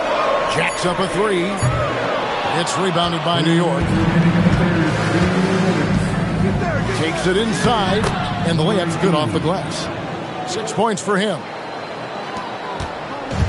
For Oklahoma City, they've gone 4 of 7 to get things started here in the second half. Ball's not loose. It's stolen by Smith. And that one is stuffed right through. That's a stomach punch, guys. Turn it over and give him a free run to the bucket. Oh, you're so right. No question who has the momentum now. It's still close, though. These teams have been neck and neck. Let's see the response here. That's the kind of aggressive and assertive play they need as we get closer and closer to crunch time.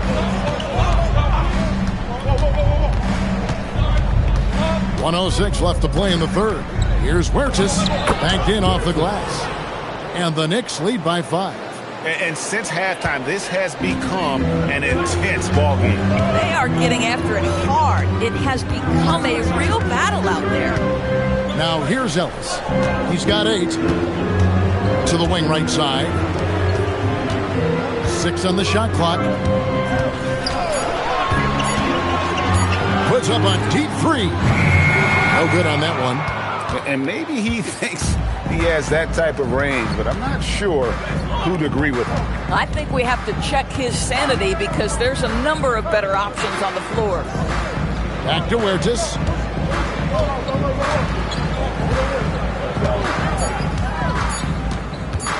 With the shot.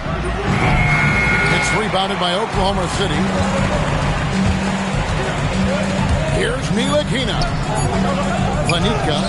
Again, Oklahoma City. Boy, that's what you call great thinking on the fly. Passing on the shot in midair and laying it off to the open man. And we just finished the third quarter, and we've got a tight ball game here. Nick.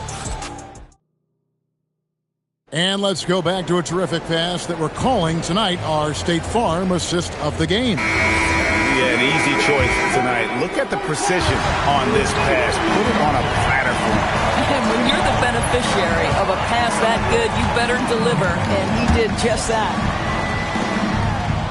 And I know I speak for all of us when I say I can't wait to see what kind of finish awaits us here in the fourth quarter.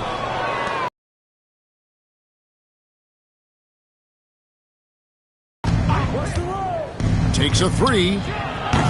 Doesn't get it to drop for him.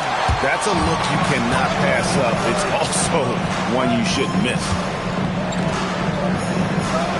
Back to Ellis. It's in, and he's a very efficient 5 for 6 on the game. And guys, all about hard work from this point on. They've worked hard to create that high-quality shot and then able to knock it down. Now here is Smith. Down low. And there's a nice one-handed slam.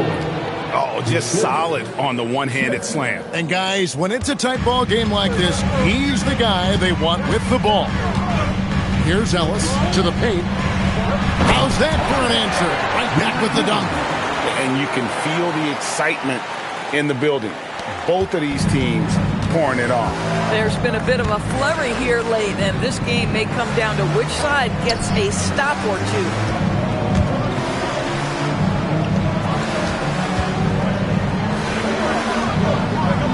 Here's Norris. Lets it go with a 3. Can't hit that one. Great defense that time from Ellis. We're about 2 minutes into the fourth quarter in this one. A miss that time would have put him up. For New York, they've gone 1 of 3 from the field to start the fourth quarter. Coach one up, and it's good on the way in. Sometimes your only option is to go to the floater, and that is money. And Mark Daigneault calls timeout. And he wants to see some changes out there right away and right now.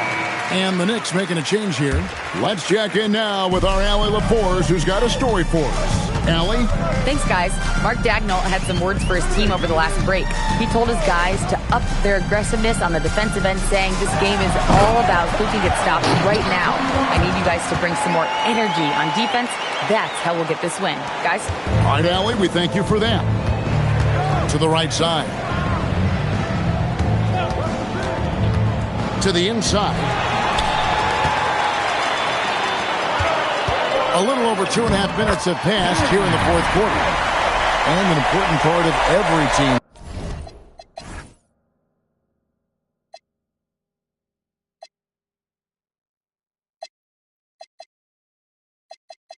And we'll look at the hustle stats for the Thunder.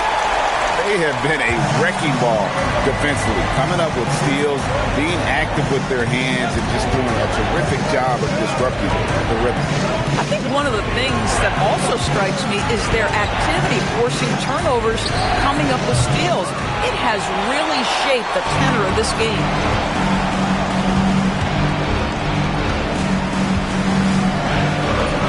Goes up and lays it nice and easy. And now a 3-point Thunder lead.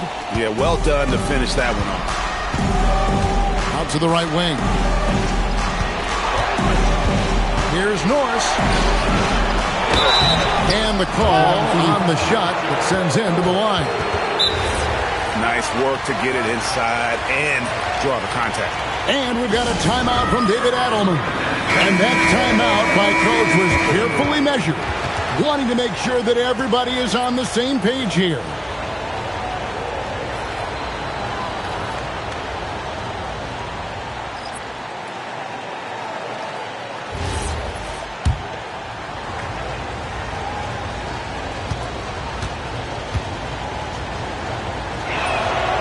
That free throw missing.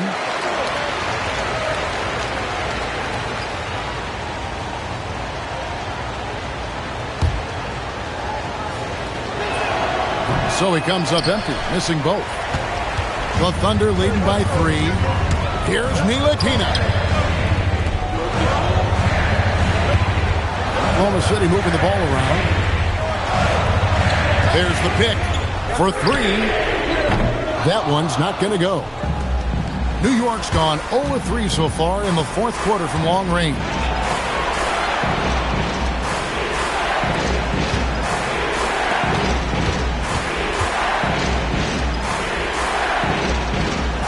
Here's Wirtz, shoots the 3.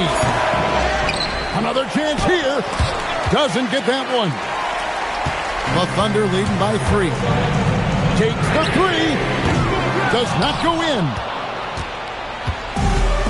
The Knicks have gone 2 of 7 from the field in what's been a cold start to the fourth quarter for them.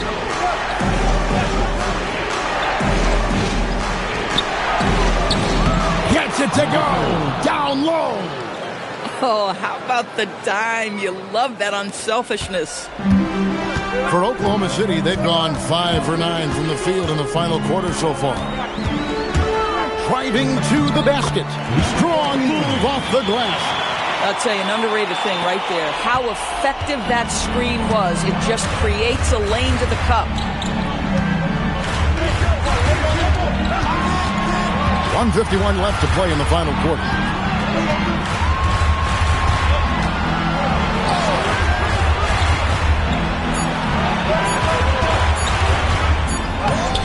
It's off target. Oklahoma City leading by 3. Here's Ntilikina. 1:22 left in the fourth quarter. That one goes. Count it. Well, that's not exactly the most solid screen you'll see, but it still works. For New York, they've gotten only 3 of their 9 field goal attempts to go down since the end of the third. Pretty cold down the stretch.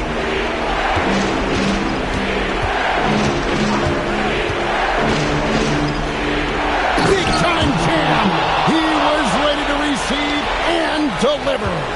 Boy, nice pass, a little ball movement, little player movement. That's how you play this game.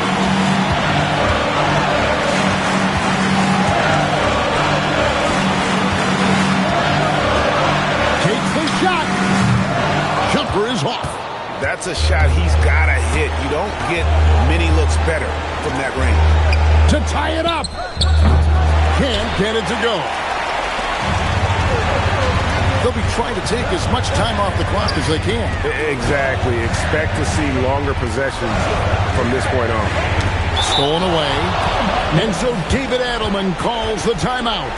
Coach clearly feeling the necessity to regroup with so much at stake here. And what's their best move at this point? And it's do or die time. They need a bucket here to stay alive. And it's either got to be a three-pointer or a score quickly and take the foul.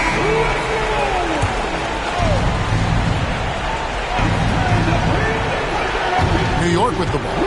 A 3 and nothing but a 3 will do here. You've got to keep your composure and execute to get a quality look from 3.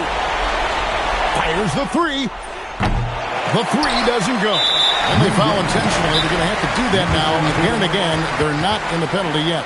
Honestly, just doing what they have to in order to get the basketball back. And Mark Daigneault calls timeout.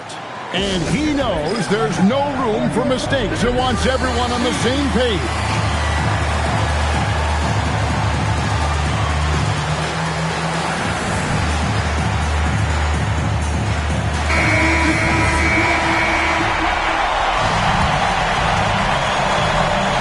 And an intentional foul right there. Number 3. First personal foul. Second team foul. At the line for the Oklahoma City, Nikita. Taking 2 shots. Shooting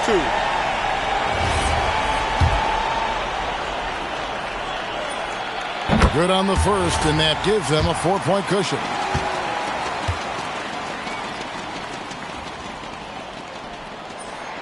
So he goes 2 for 2 at the line, and it's a 5-point game. That's what you call clutch free throws, and he shuts the door on this basketball game. Great job. New York calls timeout. 6 seconds left in the fourth quarter of this one. What do you think we're going to see coming out of this timeout? Yeah, trying to get back in this thing, they need a score. They need to score, and they need to do it quickly, but it is still possible here. So it's Oklahoma City picking up the win. It was up for grabs right until the final seconds. Yeah, and for me, Kevin, what stood out is just the overall trust this group has in one another when it mattered most. Doing what had to be done and to send these fans home happy. And that'll do it, folks. For Dorisburg, Greg Anthony, and our sideline reporter, Allie LaForce, this is Kevin Harlan. Thanks for tuning in tonight. Now it's time to present our player of the game.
And an opportunity for these guys to get loose, find the range. We're almost at game time, folks. Welcome to 2K Sports. We have a Monday night of basketball for you. And coming into this game, Grant, is it fair to say this feels like it should be a blowout? Well, on paper, that would be the assumption. But, B.A., this is why we play the games. Anything can happen, and any team can pull off an upset. And now the Indiana Pacers starters. Some nice passing by Indiana here. Here's Santos. He's now 1 for 2 with that bucket. Good effort to stay with the play and save the possession. They're going to turn it over. They couldn't get it inbounds in time. Indiana ball.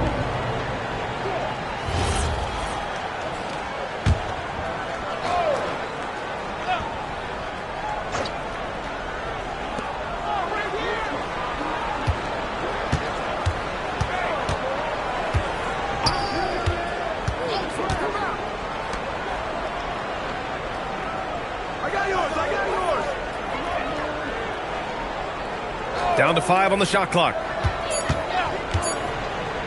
Wide open. Utah grabs a miss.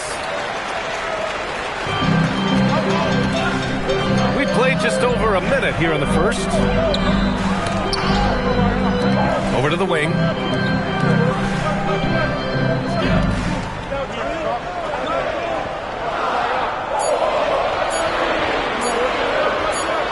And they'll turn it over.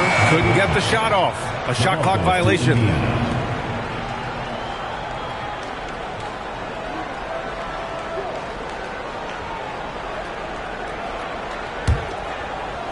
For Indiana, they've gone 1 for 3 so far.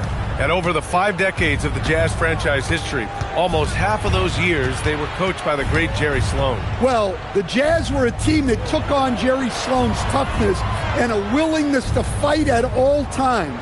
Those days are in the past, but they still echo in Utah. The offensive rebound. Oh, he muscles it in through the contact. They call the foul, and he's on his way to the line. Hey, those second chance points.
Up the heat a little more. And we're just over 3.5 minutes into this first quarter. What a two-way play. Just tremendous. Yeah, the steal was slick. The slam topped it off. And that is why you want... run off turnovers. Get down the floor before the defense is set. There's the drive. Out to the wing. Pass to Poirier to end the run. And Indiana misses again. Utah leading by 9. Now Noel. Here's Dotson. Clock at 6. Fires from deep. Santos pulls it in. Pacers trail by 9. Here's Kavanaugh. Still without a bucket. Out of bounds. It'll be Utah's ball. Fernando's checked in for Utah. Jones comes in for Dotson. The Jazz have got 6 of 8 shots to go. Here's Noel. Lays it up and banks it in. What a way to begin this game. Dominating at both ends of the floor.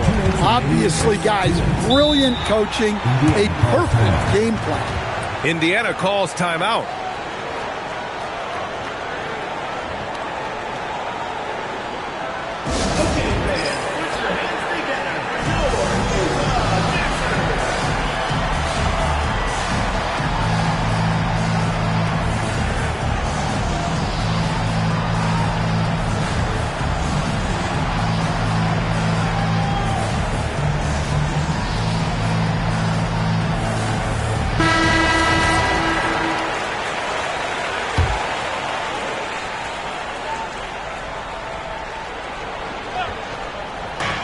A minute 58 left to play in the first. Pass to Matthews. They get back on track. Drills it from deep. Great use of the bounce pass there. You gotta love that. Jazz leading by 8. Outside Jones. And here's Noel. There's a screen to the middle. Here's Fernando. Takes the assist and lays it in. Nice setup. Man, that was fast. They're already up by double digits. Yeah, incredible play on both ends of the floor. There may be too big of a gap here. Pass to Matthews.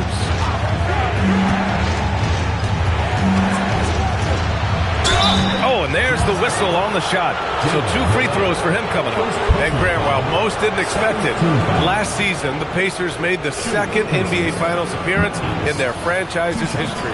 Yeah, B.A., there's so much belief right now in that locker room. They never feel like they're out of the game, and that makes them dangerous. So both teams making some changes here. And he's good on the second. So it's Utah now. They've got a 9-point lead.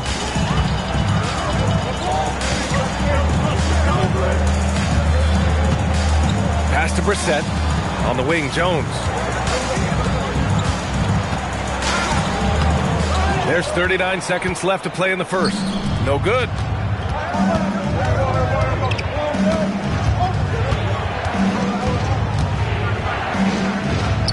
Here's Matthews.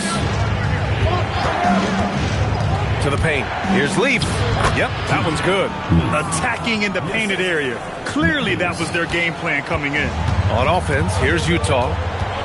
They're on an 18-6 run. Right at the free throw line. Indiana with a rebound. Here's Matthews. No good with a layup. And so the first quarter is in the books.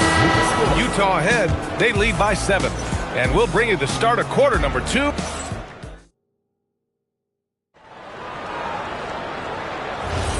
And for those of you just tuning in, second quarter action is where we are. And a chance for just a second to check out the scoring breakdown for the Jazz. Well, they're playing with great pace, pushing the ball up the floor and attacking before the defense can get set. And something else I've noticed is how they've been able to cause turnovers and take advantage of them on the offensive end, not wasting those extra chances at all. We've got O'Shea Brissett Also Bruno Fernando out there. And it's Jones in at the point. That's the 5 on the floor for the Jazz. And that one drops. They're punishing those late defensive rotations, getting good looks inside throughout the half. Here's Leaf. Some nice passing by Indiana here. A shot from the mid-range. Another one falls for Indiana. Rock solid screen right there. The defender got hard. You can't allow him a clean look from there. Here's Niang. Three-pointer off the mark. That's exactly how you have to defend him on the perimeter. Can't allow any space. Pass to Matthews. Here's Lynn. And the dunk to finish it off. A beauty. The big-time throwdown. Check him out. Keeps the grip on that rim after the finish. A little extra emphasis. And now the first timeout called here for Utah.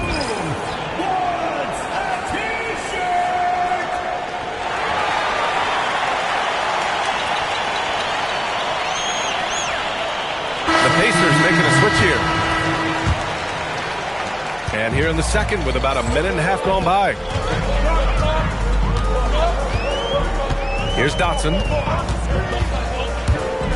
To the inside. Fernando. And he caught that pass in full stride on his way to the big slam. For a center, he's maybe undersized, but his ability to get in the air to make a play balances that out.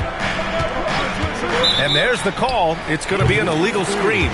One of the trickier plays to judge, but it would be hard to argue against the call. Yeah, and that's maybe something that should be called more. We see a lot of moving screens in today's NBA. Jazz leading by 7.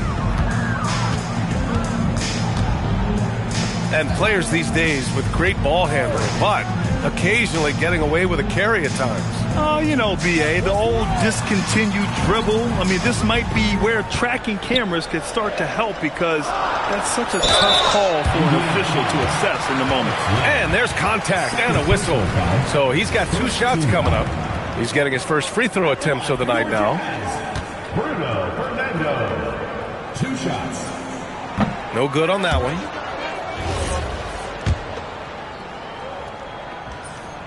And the second free throw is good.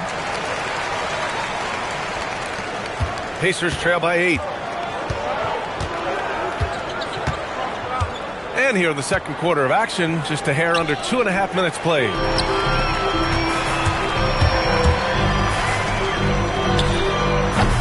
The Jazz again can't hit.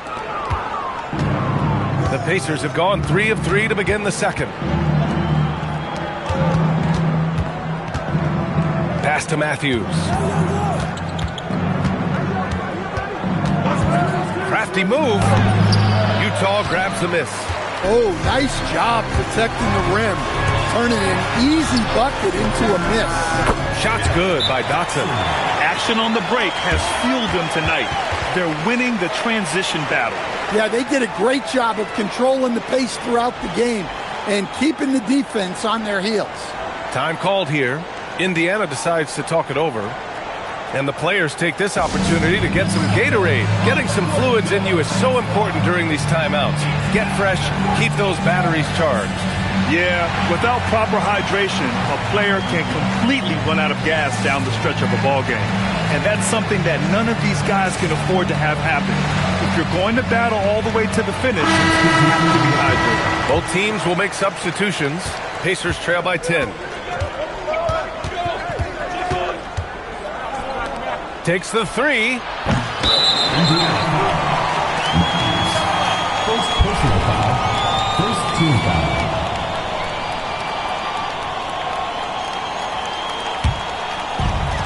For Utah, they've gone 4 for 6 here in the second. Outside Noel. Pass to Dotson. The 3. His 4th make in 5 tries. Solid start for him. Well, hey, you give him some daylight, he can knock it down. Boy, it's been a minute since they last scored. It has been. And at what point do you alter your strategy? Try to get back on track. And so he draws the foul, headed to the line to shoot a pair. Indiana shooting their 4th and 5th attempts at the free throw line tonight. And he makes the first. So both teams changing it up here. Off on that one. So he goes 1 out of 2 at the line. Jazz leading by 12. Pass to Noel. Here's Dotson. 4-3. Santos pulls it in.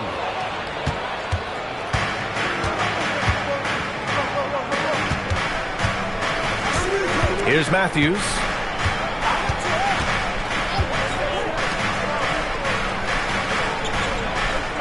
Just 5 on the clock. Beyond the arc. Misses another. Just 1 of 4 from the floor. Utah has gone 1 of 4 from three-point land here in the second. On the wing, Noel. Here's Dotson. Oh, and he got fouled on his way up. He'll head to the line to shoot 2. Personal foul. Second man, he made sure to get his money's worth on that foul. First trip to the free throw line for him in this one. Taking 2 shots. Shooting 2.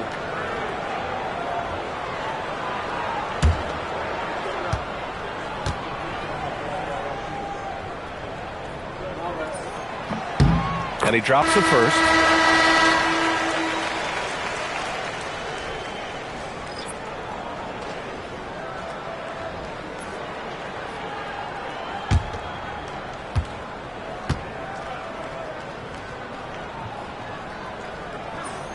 And he makes both free throws. Pacers trail by 14. Pass to Poirier. Here's Kavanaugh. Here's the pick. 6 to shoot. Down low. It's a nice passing by Indiana here. Lets the 3 fly. And it's Noel with the rebound. Jazz leading by 14. 2 minutes remaining in the first half. 2 minutes. A minute 58 left to play in the second quarter. Pass to Dotson. From the arc. Santos pulls it in. Santos has got his 4th rebound in this one. Things just don't seem to be clicking for them offensively. Yeah, they really need to find a way to get back on track. Here's Poirier.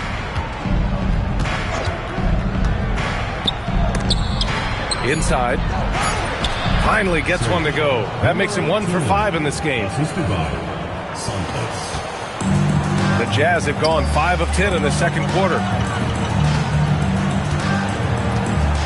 Here's Dotson. He's got 11 to the paint. And he dumps it down. Yeah, his athleticism more than makes up for his lack of size. Allows him to compete even against bigger guys. Utah shooting their 5th free throw of the game here. For Utah, Mike, shooting 1.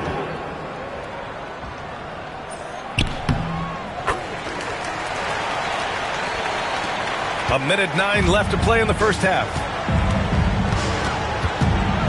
To the inside. And he takes the fantastic lead pass up strong for the slam. And what an aggressive move to the rim. He's really trying to fire up his teammates right now. Boy, it's not hard to feel inspired after a teammate makes that kind of finish. Well, that's exactly what's needed when you're trying to turn things around. Noel, the pass to Dotson. 5 to shoot. And it's all from three-point range. Well, you can't question his confidence from out there, but it's not falling. Maybe time for a different approach. Hey, if you leave a great shooter open, you deserve to get burned.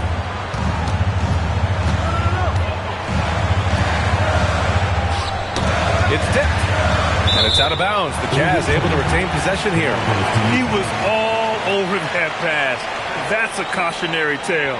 Yeah, and you know they're tracking the tips and deflections because that tells you who's affecting the game. To the wing on the left. They get it back. Another shot. And it goes. As the official calls the foul, count it, and he'll shoot 1 more at the line. Utah shooting their 6th attempt at the free throw line tonight. 14 foul. At the line for 1. Here's Matthews.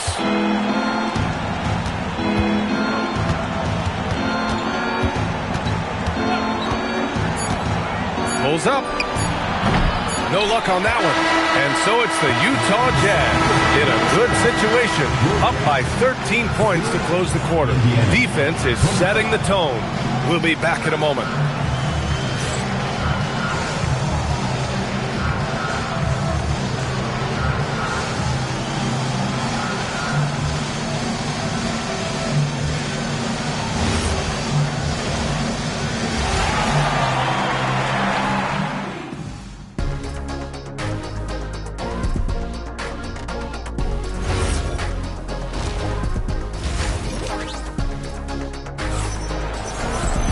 And after a very lopsided first half, we'll see if things play out a little more evenly in the second. Utah leading by 13. And Indiana looking at who they've got. And there's a pick. Here's Dotson. No good on the triple. Yeah, really unlike him to have this kind of game. Here's Kavanaugh. And he makes no mistake. Slam dunk. And that's why you don't give up on the glass. And his efforts, well rewarded right there. Well, that's what he does. He makes an impact with his activity on the board. Oh, not the defensive effort they need to cut into the lead. Boy, good call. You have to at least try to protect the rim. Yeah, I'd consider calling timeout right away after that one. The defense has to be better there. To the middle. From downtown, hits the trifecta. Well, the defense was a little soft. He felt free to take that shot. And for Utah, they're shooting an efficient 57% tonight. Outside Noel. There's the three. That shot off. That's the look you want. Gotta be disappointed coming up empty. Down low. Oh, deflected. Santos, good. Santos has got 6. Another shot right in the lane. That's been their MO this evening. Here's Dotson. 11 points in the game. Here's Noel. Offline with a 3. Pacers trail by 8. And now around 2 minutes gone by in this half.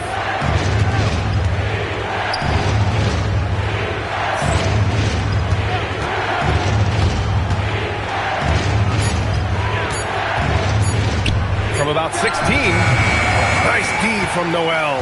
Well, it's a make-or-miss league. Sometimes the Jays just don't fall. It wasn't a bad shot. I like that. I mean, some physical play inside. He's not about to give up any easy baskets. Utah shooting their 7th and 8th attempts at the foul line tonight. 2 shots. The first one falls.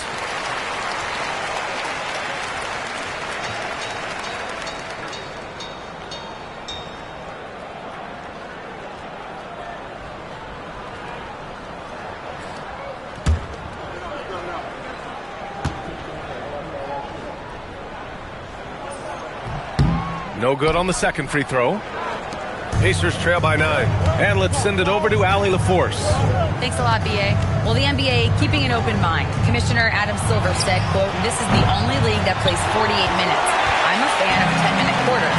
A 2-hour format is more consistent with modern television habits, but it's such a dramatic change. Something like that would have to be talked about over time." Back over to you. All right, Allie, thanks for the report. To the paint. Ooh, they pick off the pass. And he takes the feed in stride and slams it home. What a two-way play. Just tremendous. Yeah, the steal was slick. The slam topped it off. And that is why you want to run off turnovers. Get down the floor before the defense is set. Pass to Dotson. Puts up a 3. Knocks it loose. Pacers trail by 7. And he was fouled while in the act of shooting, so he'll take 2 free throws. It goes on Jalen Noel. Indiana shooting their 6th and 7th free throw shots in the game. Indiana calls timeout. Timeout, Charles. Utah making a switch here. Fernando's checked in. Matthews, he's checked in for Indiana.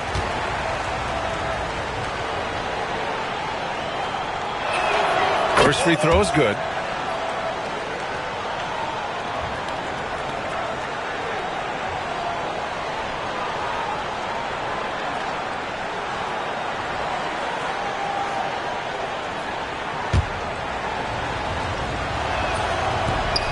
Hits one, then misses the second attempt from the line. Jazz leading by 6. Launches it. Indiana with a rebound. Poirier's got 5 rebounds tonight. Here's Matthews. Oh, there's a killer two-hand slam. This is anyone's game now, and they have the momentum. Yeah, taking away the lead is never easy, but a rally like this is how you do it.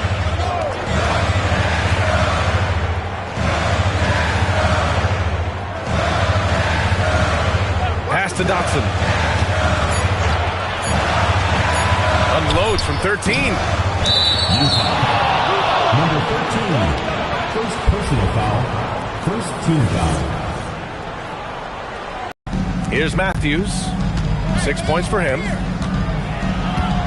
Pass to Santos for 3. They get it again. Look, when you don't put a body on him, he makes things happen. Boy, this offense has been dynamic and diversified. Just everyone sharing the ball and sharing the load makes it difficult to defend. Here's Dotson. 11 points in the game. 5 on the clock.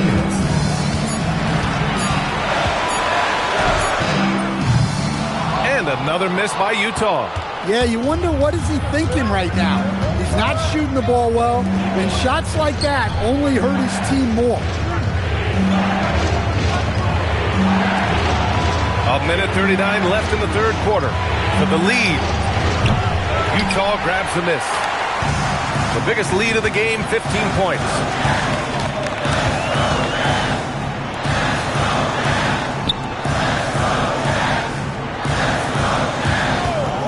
To stop the drought. Nails it from beyond the arc. Dotson's got 14 points for the game. Easy look when the defender isn't fighting over the screen. Yeah, it's certainly worth it to disrupt the offense. Coaches notice that extra effort. There's 57 seconds left in the third quarter. And the basket by Poirier. Keeping pace here. That's an excellent move inside. 54 seconds left to play in the third. Pass to Dotson. And they call an illegal screen here. Well, the league has put an emphasis to crack down on illegal screens. Yeah, and yet, we still see it a lot. It's a tough thing to police. Here's Lynn. To the wing, right side. There's the screen. Inside. Tipped. There's a 4-second difference between the shot and game clock. Jones' shot is good. Pacers trail by 5.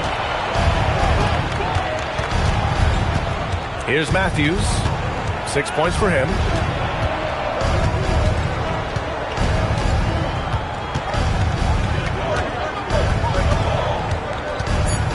From 11 feet away, jump shot is good.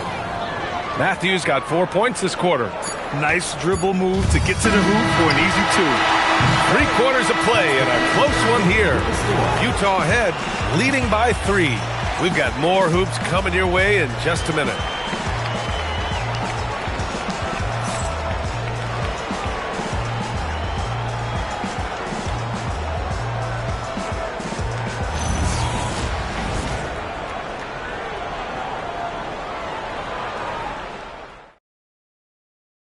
And let's take this opportunity to show you our State Farm assist of the game.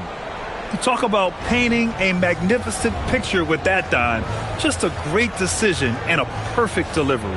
Wow, that was an absolute masterpiece of an assist. He knew exactly when to deliver the ball, and it made for a beautiful score. And And with 3 quarters behind us, we'll start the fourth in what is still anybody's ball game. They've got Bruno Fernando, and it's Jones in at the 1. That's the 5 on the floor for the Jazz. 6 on the shot clock. Lets it fly. Misses the jumper. Utah leading by 3. Driving to the basket. Here's Fernando, and it's rejected. To the inside. Here's Matthews. There's a screen by Lynn.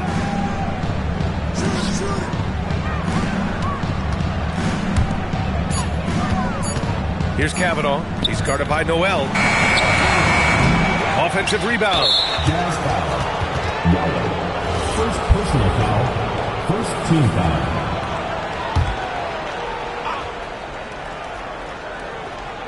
About 1 minute played here in the fourth quarter. Here's Matthews. That one's good. Nothing but net. And for Utah, they're shooting it well. Almost 50% for the floor. Pass to Niang. Utah moving the ball around. Now here's Noel. Down to 5 on the shot clock. They set the pick. Goes up at the elbow. That one drops for him. You have to stay up on him in that mid-range area. He's deadly from there. Here's Matthews. There's a screen by Lynn. From the high post. To the right side. That one's good. This game is all even. And defensively, how do you leave them that open in crunch time? And we're about 2 minutes into the fourth here. Timeout, Jazz. Jazz with the timeout.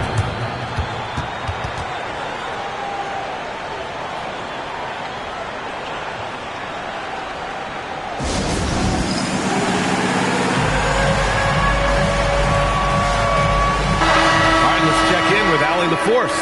During that break, Utah's coach had some words for his team. Coach wasn't very animated in this tight game, but asked this of his team. How bad do you want it? Right now, this is all about who wants it more. So go out there and take it, guys. Great work, Allie. Thanks. Jacks up a 3. Noel, no good. The Pacers have gone 2 of 5 from the field in this final quarter to take the lead. And again, it's Indiana with a 3. And for the defense, that is a heart-sinking moment when you see him that wide open from beyond the arc. Back to Jones. And here's Noel. Pass to Fernando. And you can count it. He'll go to the line with a chance at a 3-point play. Well, that's a great pass. He has the timing and rhythm of a metronome. Both teams deciding to change it up. Bruno Fernando. One shot.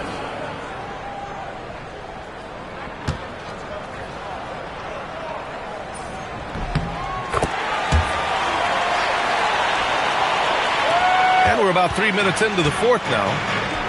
Here's Poirier. And he drains it. A solid 5 for 6 now. This is when your interior D has to be on high alert.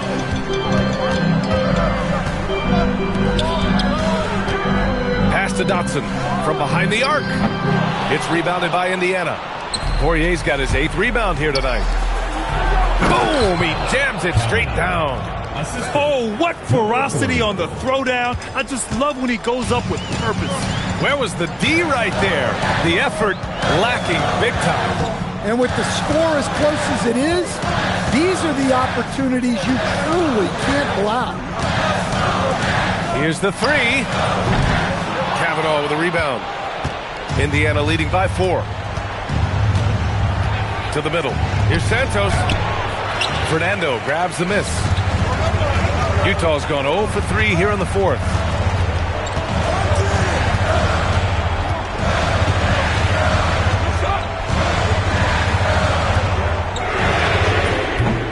Oh, the long ball, no good. Indiana leading by 4. Snatched away. And here they come. Ooh, he leaves no question.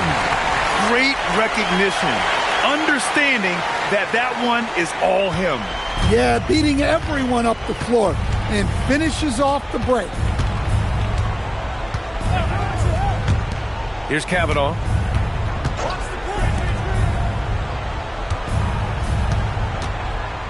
Shot clock at 5. The steal. Here's Dotson. 2 minutes remaining in the game. 2 minutes. And he drives in to take the lead. The free ball is down. Talk about stepping up. I mean, that is a huge three-pointer. Well, guys who can make big shots at the end of games have become a necessity. Here's Kavanaugh.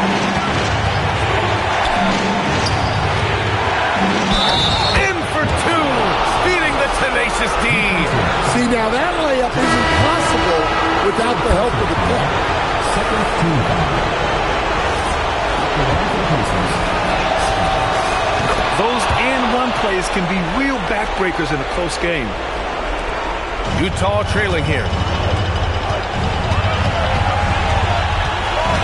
A minute 29 left in the fourth.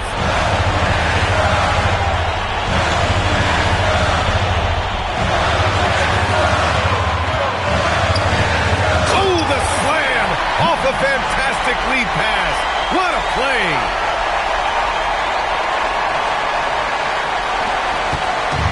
Indiana's gone 2 of 3 from beyond the arc here in the fourth. 1:07 left in the final quarter. No good.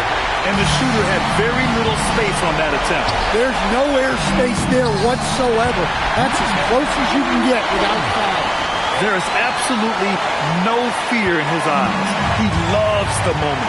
Yeah, and I can say from experience, his coach just breathed a huge sigh of relief.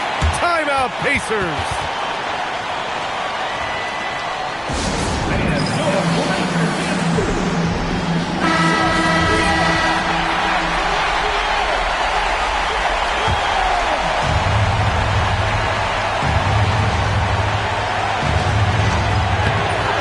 Oh, he can't get the layup.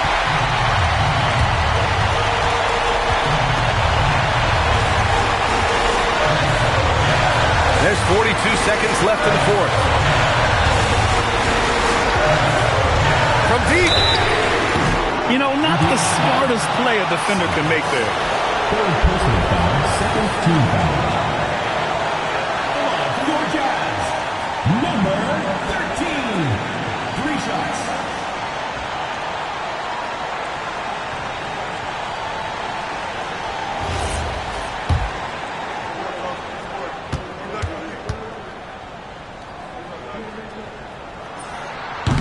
And that will not go for him, but he does have 2 more to shoot.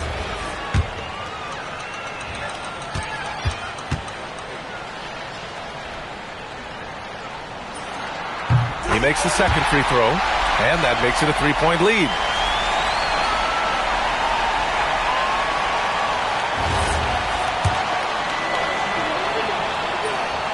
And he cannot get the third one to drop, going just 1 for 3. It's just a shame to see him waste that chance. He could have made this a 2-possession game. Deflects the pass, and they go to the intentional foul. Second personal foul. Third team foul. Line for 2. Dotson. He hits the first one, and that gives him a 4-point cushion.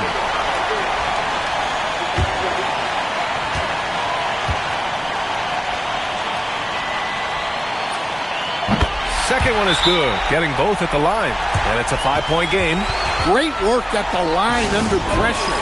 They're that much closer to putting this game away.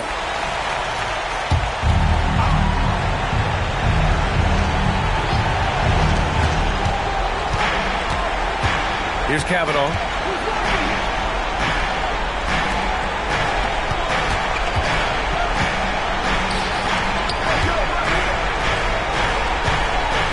Picked his pocket. And an intentional foul right there. First personal foul, fourth team foul. At the line for your Jazz, Jalen Noel, taking 2 shots.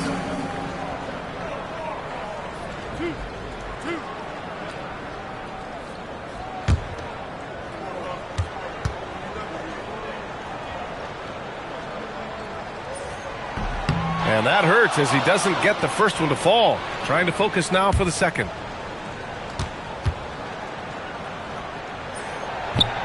And the second of 2 is good. And that increases the lead to 6.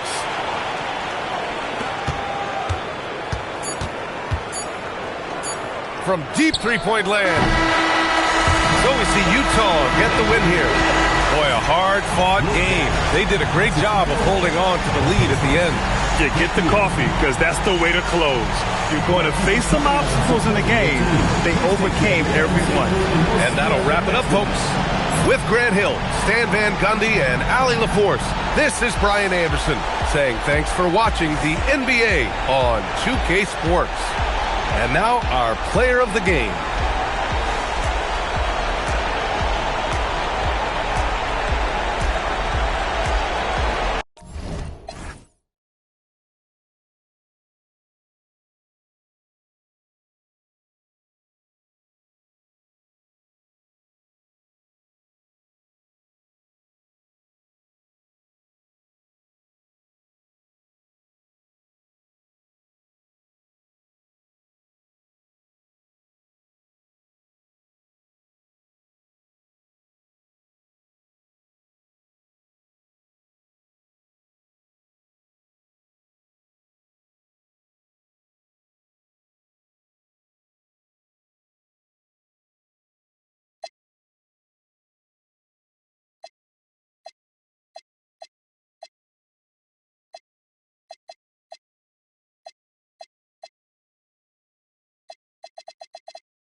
Welcome and good evening. We welcome you to our Monday night broadcast of the NBA here on 2K Sports.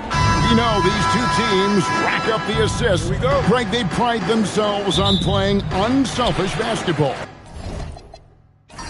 Yeah, both sides preach player and ball movement, getting everyone involved. It makes both teams that much more difficult to defend. And a look at the starters for the Hornets.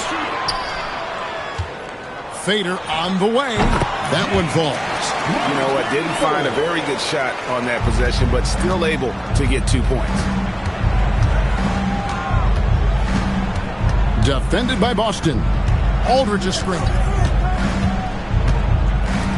Lets the three fly. And the basket by Papagiannis. And they don't want to get in a habit of giving him open looks from three. First quarter still, but not who you want to leave open.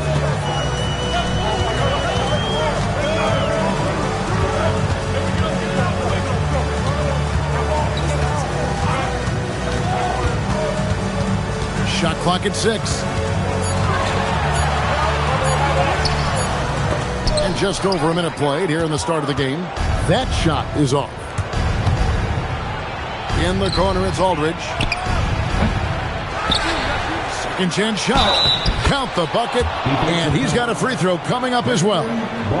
Yeah, coach's pet peeve there. No box out. Those are free points you're giving away. You got to work harder on the glass. Charlotte shooting their first free throw tonight. Yeah, a year ago, though, Kevin, 78% conversion rate from the free throw line. So that's a nice all-around effort. And the Hornets' playoff drought continuing. Greg, their last postseason appearance, 2016. Yeah, the rebuild grinds on. And last season, their worst record in over a decade. We're hoping these new additions can help. Shoots from 12. Hornets with the rebound.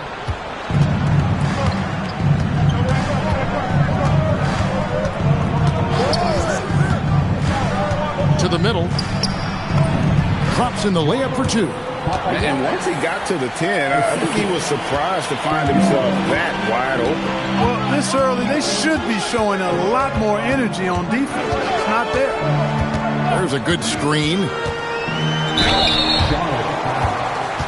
Number 35. The Spurs shooting their first free throws of the night. Yeah, and fairly decent a season ago, about 77% from the line. And that just has to improve, guys. I mean, the free throw shooting is something that has to get better. You're immediately putting yourself at a disadvantage when you shoot that poorly from the line. Takes the 3. Drills it from outside.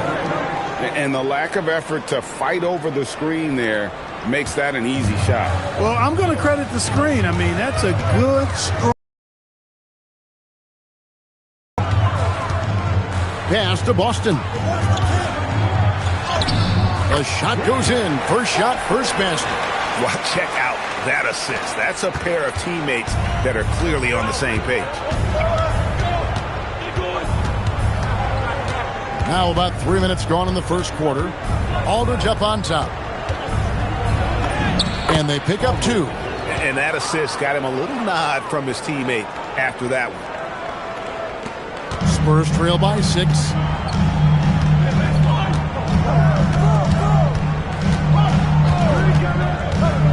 Goes up on the wing. Count the basket.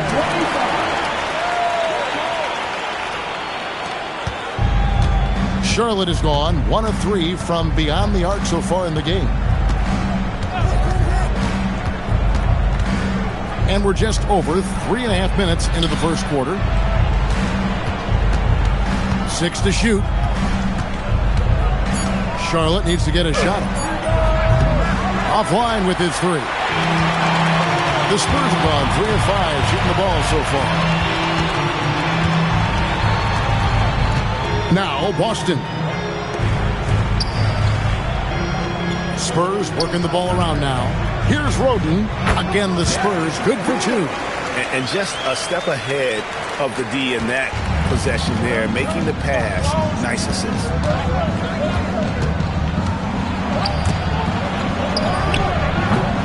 Offensive rebound. Papagiannis can't hit. San Antonio trailing here. executing to perfection right now offensively. I mean, in total shape. Good luck trying to stop him now. Well, you know, this is what you like about him as a facilitator. He hits his man where he can do something with the rock. San Antonio shooting their third free throw shot of the game. Hornets have gotten 5 of 10 shots to drop in this game so far. Right at the 50% mark. And now the first timeout called here for the Hornets.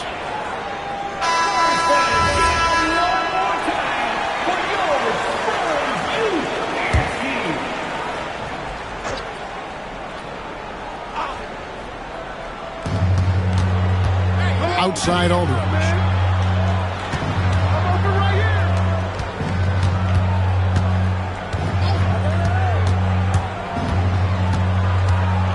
To the left side wing. 5 to shoot. No good from the wing.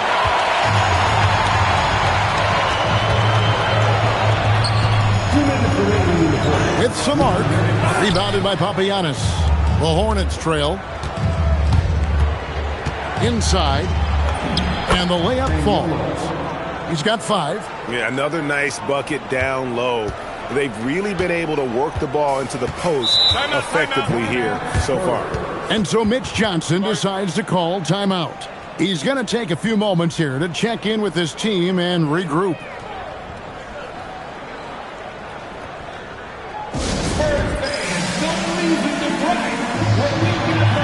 Both teams will make substitutions.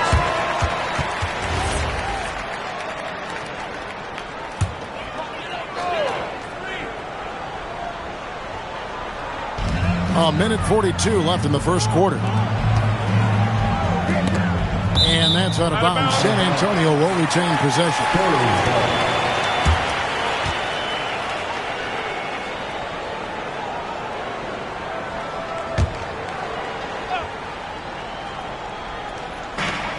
.136 left in the first. Clock at 6. On the wing. The shot missing. The Hornets with the lead. A floater, and it's Osman with the rebound.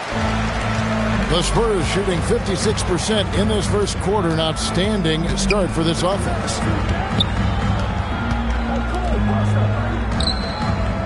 Takes the 13-footer.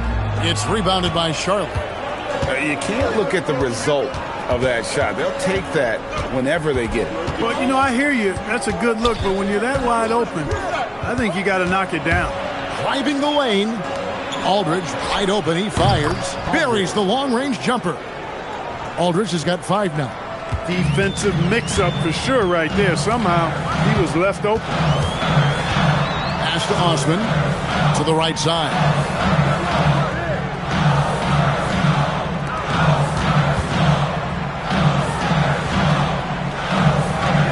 Downtown, rebounded by Papagiannis. Papagiannis has got 4 rebounds in this game. And it is flushed down with a nice jam. The D just kind of stepping aside and letting him get to the rim. There's a reason, GA, the lead is what it is right now. You know, you look at it, the communication is lacking, as is the trust. They can ill afford those types of breakdowns. It won't work. You can't win with those kind of breakdowns. And so it's the Charlotte Hornets with a 6-point lead at the end.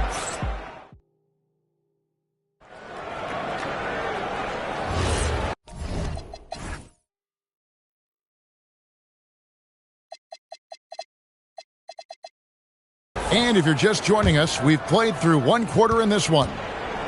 Now let's take a moment to get your guys' take on the scoring so far for the Hornets. And guys, I love the movement, doing a great job of just getting the ball on a string, creating some opportunities. Something else they're doing well tonight, guys, lots of points in the paint. Something to continue to keep our eye on. And for Charlotte, we've got Mannion, and it's Thomas in its small forward. And it's Zimonjic with the rebound. Hornets leading by 6. You can be sure, GA, that as the Spurs build this team, there will be no shortcuts. Well, they're surely eyeing that group 8 hours north in OKC. Another young core that's not going anywhere. If the Spurs want to contend, the standard's been set. And for the Spurs, San Antonio making a switch here.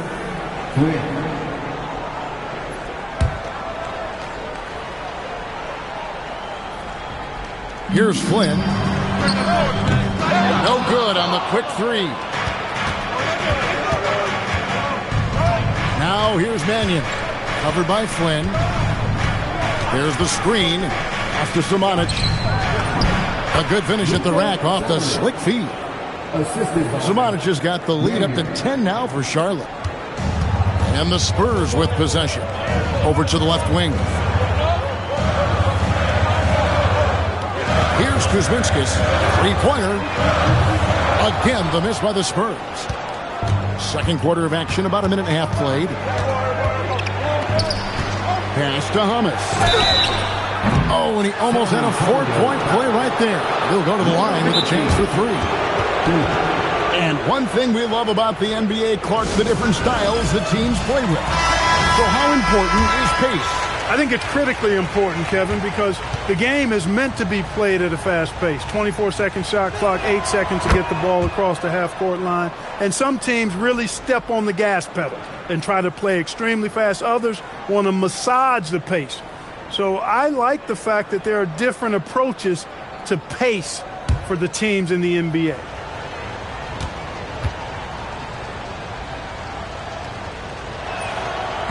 That one is no good.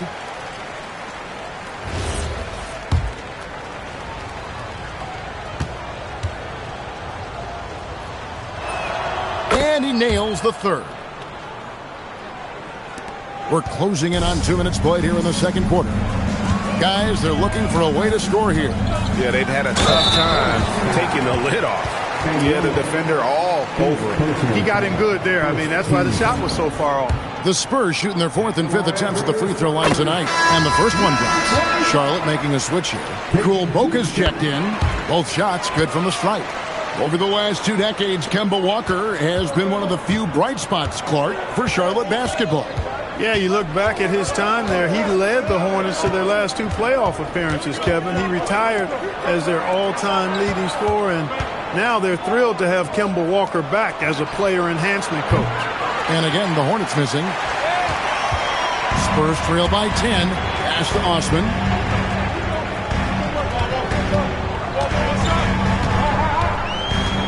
Here's Roden. Right wing. Shot clock at 5. That will not drop. Still looking for his groove. He's 1 of 6 so far from the floor.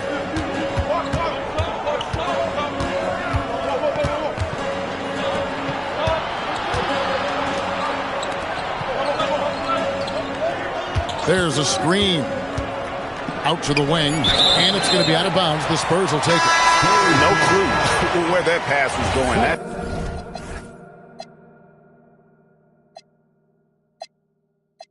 is a brutal turnover. And the Hornets making a change here. Giannis has checked in. The Spurs have gone 0-4 in the second quarter. Obviously, that needs to change. Quarter number 2, around 3 minutes gone by. He muscles it in through the contact, and they call the foul. He's on his way to the free throw line. Well, that's the goal of pick and roll. Get that separation you need. San Antonio shooting the 6th attempt at the free throw line tonight. Second team foul. At the line for one. What's up?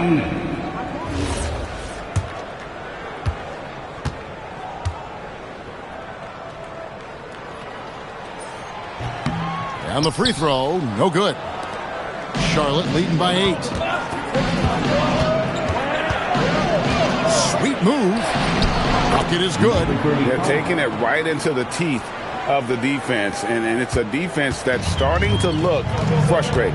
Well, they should be. I mean, it has not been a good performance for them at that end of the floor. They set the pick. Unloads, and it comes off the front of the rim. For Charlotte, they've gone 3 of their first 5 shots to drop here in the second quarter.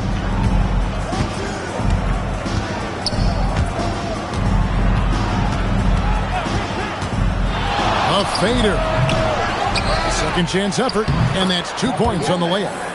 Giannis has got the lead up to 12 now for the Hornets. Big miscommunication on defense. He recognizes it and quickly takes advantage. Boy, the defense looks shell-shocked. I mean, they're on the ropes right now, on their heels. Fires top of the key. And good, as it just snugs right down through the net. And not much breathing room there. The step-back move gave him just enough to get it off. And the Hornets call time here.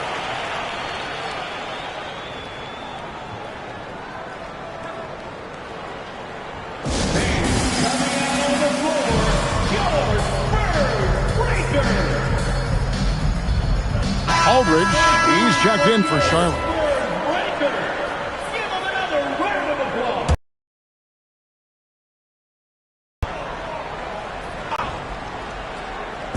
And so here's Charlotte. Only giving up 6 here in this quarter. To the inside. That's good for his third bucket. Now 3 for 6 from the field. And they keep hammering away at him inside, forcing the ball into the paint. Boston with the ball.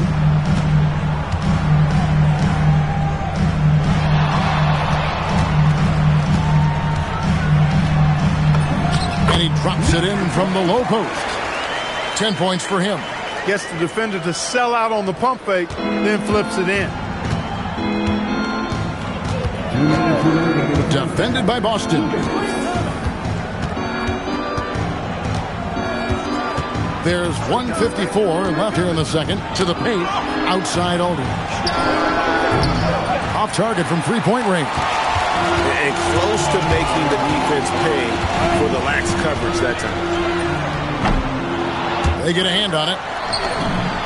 And with that one, the lead is trimmed to single digits. Some loud hustle points right there. My goodness. To the wing on the left. Three-pointer. Kept alive by Charlotte. Here's Papagiannis. And that one clearly a foul. Gets the whistle and 2 shots coming up. Nice work to get it inside and draw the contact. Exactly. The defense determined not to allow the easy layup right there. They'll settle for making him earn the free throws.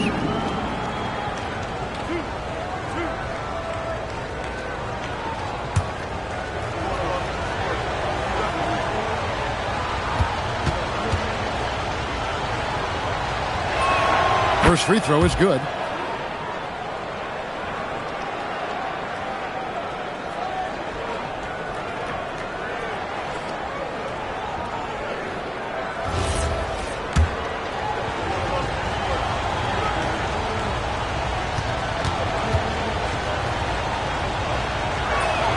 And that's good as he hits both of his shots. He's a big guy with a soft stroke from the charity stripe.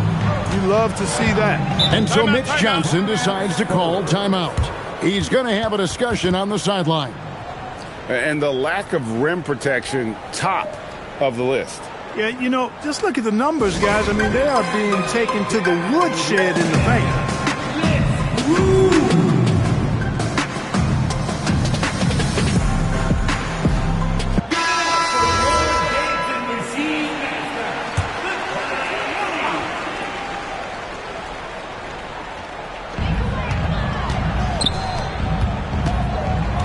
.110 left in the first half of basketball.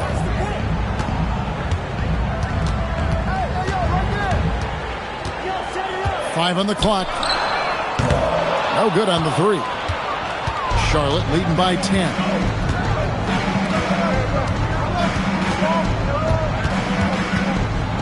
With the drive. Whistle blows. Bucket is good. And he'll have a chance at the line to make it a three-point play. Yeah, terrific play right there. Great strength to finish through the contact. That's exactly how it should be done. Get the bump, concentrate on the shot, and you'll get the bucket too. And that one misses. And San Antonio shooting 36% in the second quarter. They really haven't found their rhythm yet offensively here. I guess even he has to miss one of those once in a while. Takes a step back. Out to the right wing. There's the triple. Will not drop. He's shooting 3 for 8 and not happy about it.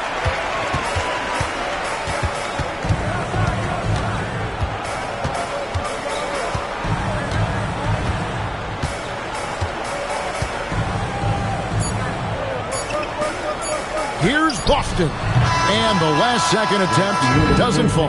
And so it's the Charlotte Hornets up by a dozen here at the end of the quarter. They have made it very tough to get a shot off against them. Their defense has been stifling. Don't go anywhere. We'll be right back.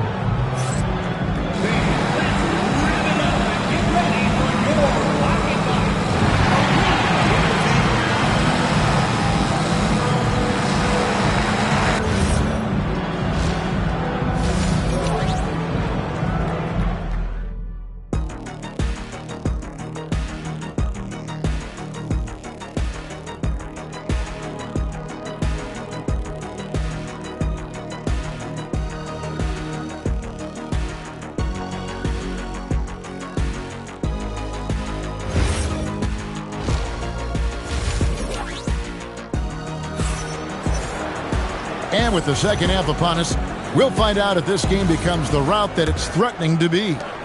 Hornets leading by 12. On the court for the Hornets.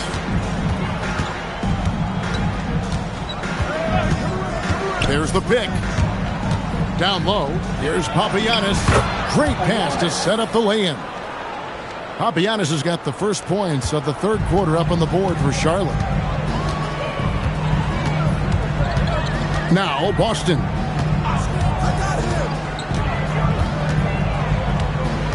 High post shot. And the rebound goes to the Hornets. Papagiannis has got double-digit rebounds now in the game. Wasted no time on that shot, but it's off the mark. So it's the Spurs now. They trail by 14. To the left wing. Back to Boston. Stripped away. And they're pushing it up. And here they go. That one is good. He's only missed one shot of his 6 taken on the floor. Strong effort that time, producing the best look possible.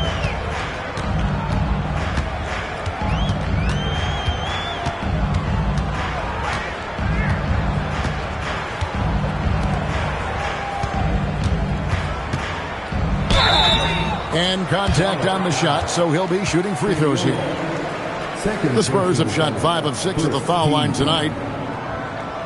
At the line for San Antonio, number 25. 2 shots.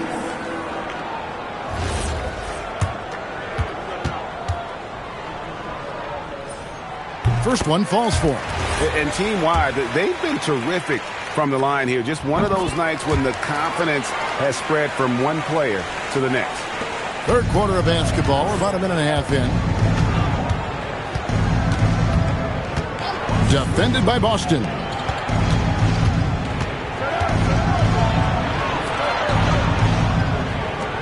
Charlotte moving it around. 6 on the shot clock. Launches a 3. Drops in the tray.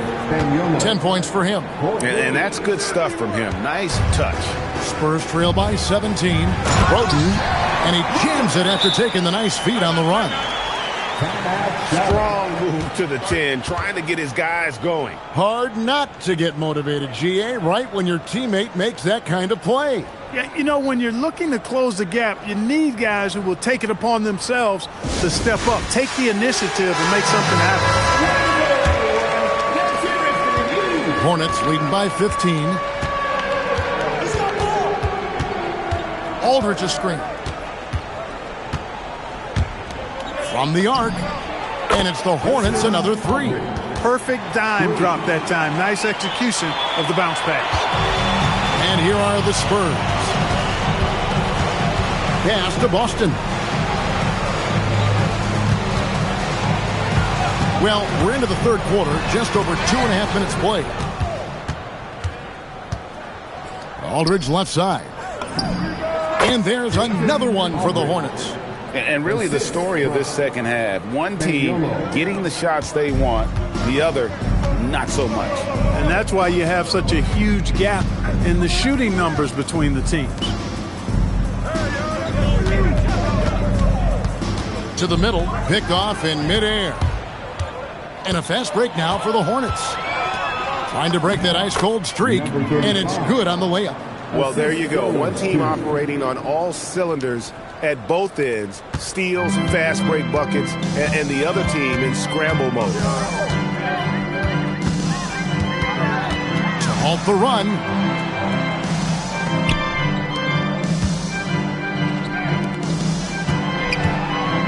A floater. It's deflected.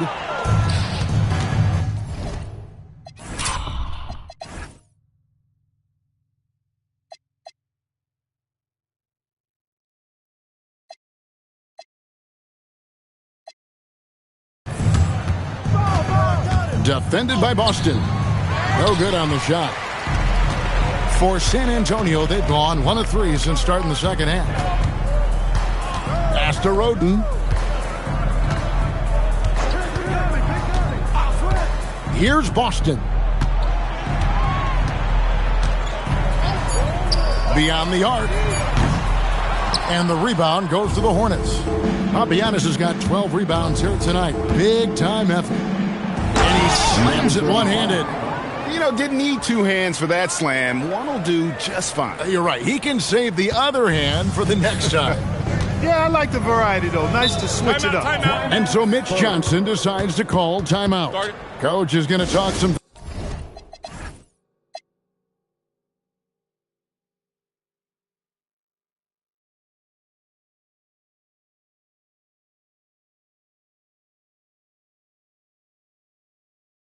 Things over with the team might be seeing something to adjust. And the Hornets making a change here.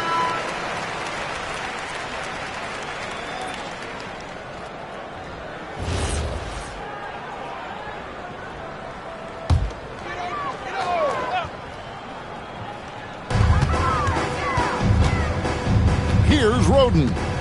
7 points in the game.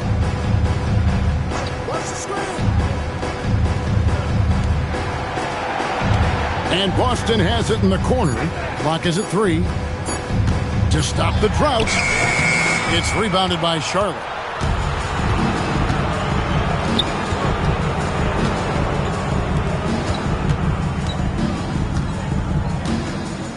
Hey, 2 minutes remaining in the third. 2 minutes. To the paint. Here's Aldridge. And the dunk by Aldridge.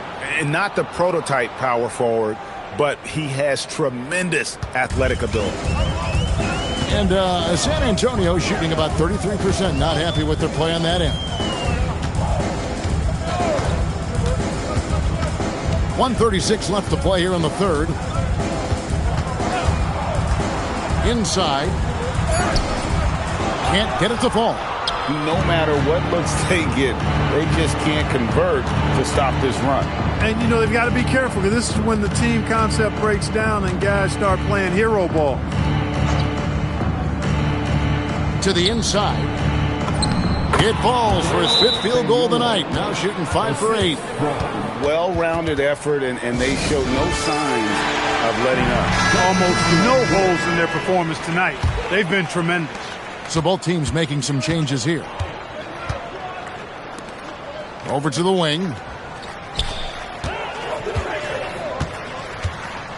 55 seconds left in the third. Here's Cornish. Their offense stone cold. Another miss there. To the wing right side. Here's Mannion. And it's out of bounds. The Hornets able to retain possession here.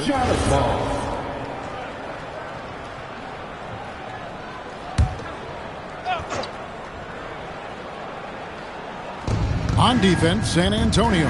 Here's Thomas. And he makes good on the layup. Now that's where you like your shots to come from. 24 seconds left in the third.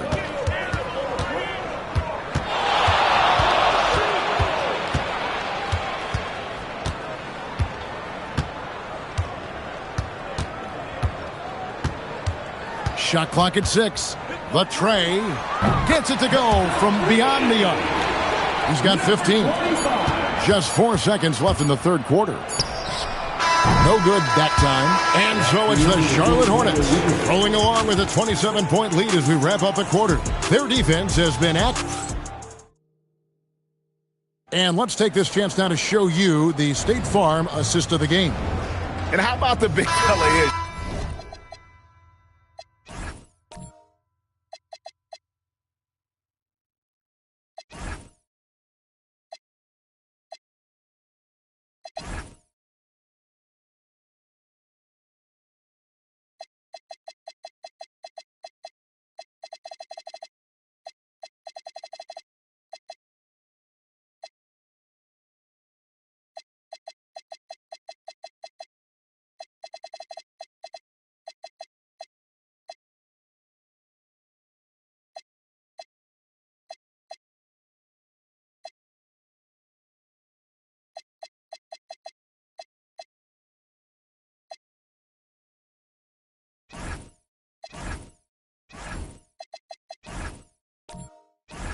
He's got some point guard skill here with the tremendous setup. Hey, that was a high-level pass no matter what position it came from.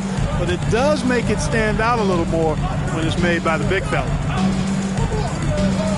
And as we head into the fourth, we'll see if there's a comeback in the works or if it's more of the same from the first three quarters.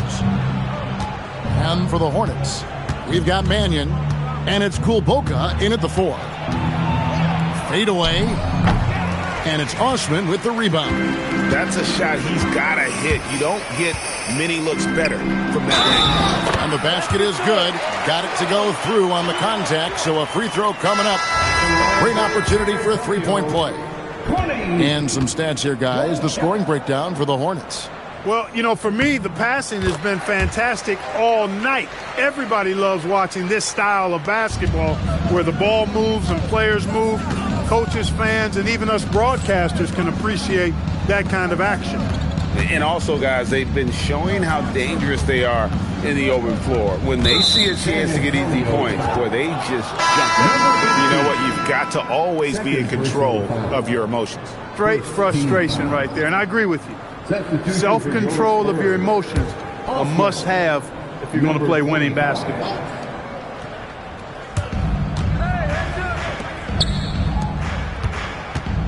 Charlotte moving it around. Kulboka passes to Mannion. 4 on the shot clock. Rebound San Antonio. Just over a minute played here in the fourth. Lets it go from the wing. Count it. And the Hornets with possession here. Out left to the wing. Right wing.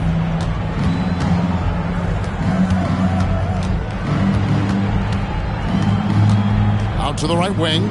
Shoots. And the Hornets miss again. And it's the Spurs ball. Here in the fourth quarter, their defense has been very strong, allowing no baskets. Pass to Corniche.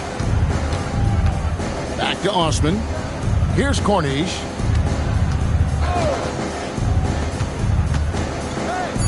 The Spurs need to get a shot off here. It's up a 3. This with the rebound. Charlotte leading by 22.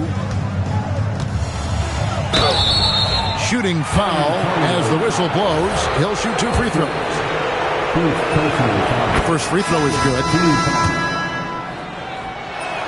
That one falls, so he hits both of them. San Antonio with the ball.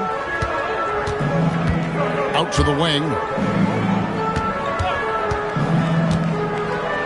Uncovered. The rebound by Mannion. For Charlotte, they've gone 0 of 3 to start the fourth quarter. Pass to Kulboka. Hey, yo. Now here's Mannion. Down to 5 on the shot clock. And again, the Hornets missing. Spurs have gone 2 of 4 from the field since we started the final quarter of play. Charlotte foul. Mannion. First personal foul. Second team foul. At the line for 2, number 25. The first one falls.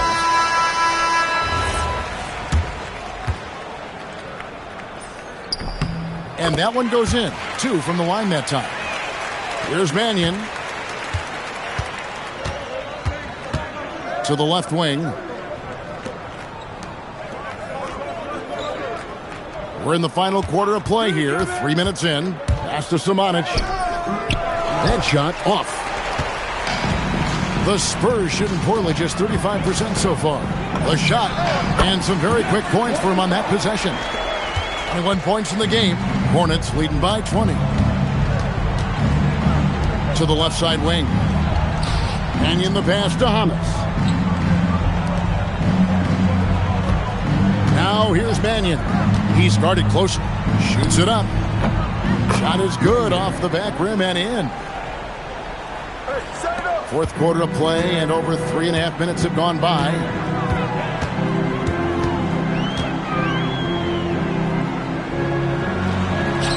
And it goes down 2 points. And that's an example of playing big, adapting to the situation. And sometimes that's the best policy when you're going up against a big guy. Take it to the 10. Right at him. Get to the rack. Down low. Here's Kulboka. And good that time. The floater, always a hard shot to contest. Boston with the ball. Here's Roden. And he goes in for the dunk. I'd say that shot is well within his range. I would hope so. Yeah, and especially when he caps it off with the steady one-hand jam. The Hornets call time. Let's now take our opportunity to check out our player of the game. You know, honestly, I'm a bit in shock. I mean, he couldn't miss. Just look at this stat line. You got to really see it to believe it. Complete confidence and all-out effort from him. And, you know, he made sure this was his night in spades. They set the screen. Just 5 on the clock. And it's Samanic missing. Defense may have given him that one. Based on the result, you see why. Step back shot. That one drops. Well, this man knows how to handle that rock. Looks like it's part of his body.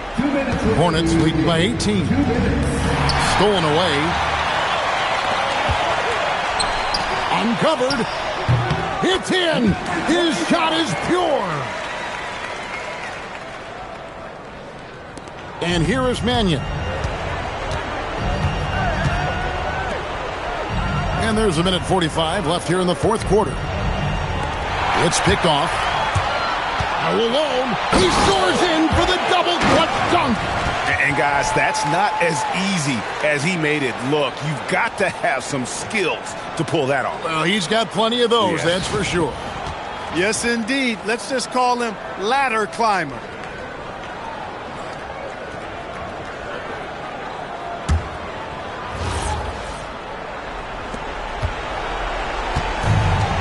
Well, the Hornet shooting has been terrific. 54% on the game.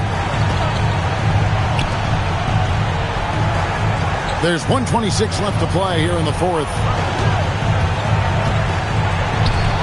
Just 5 to shoot.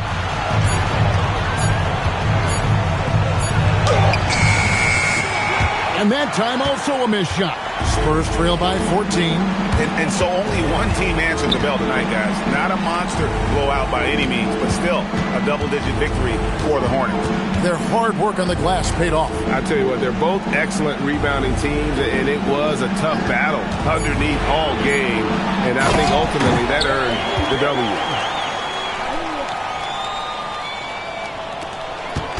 And it's the Hornets' ball. There's 42 seconds left in the fourth quarter.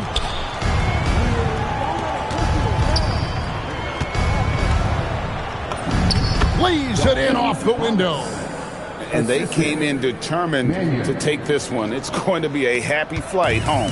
Yep, to have a stress-free win on the road, very satisfying. The fans are already headed for the exits. Lets it go. And he misses the J. And if you ask me what percentage of the time he's making that shot, my answer would be in the single digits. Well, you can't be forcing a shot like that. You got to keep the ball moving. Get something better. And the officials calling for a 3-second violation. San Antonio ball. Substitution on the court.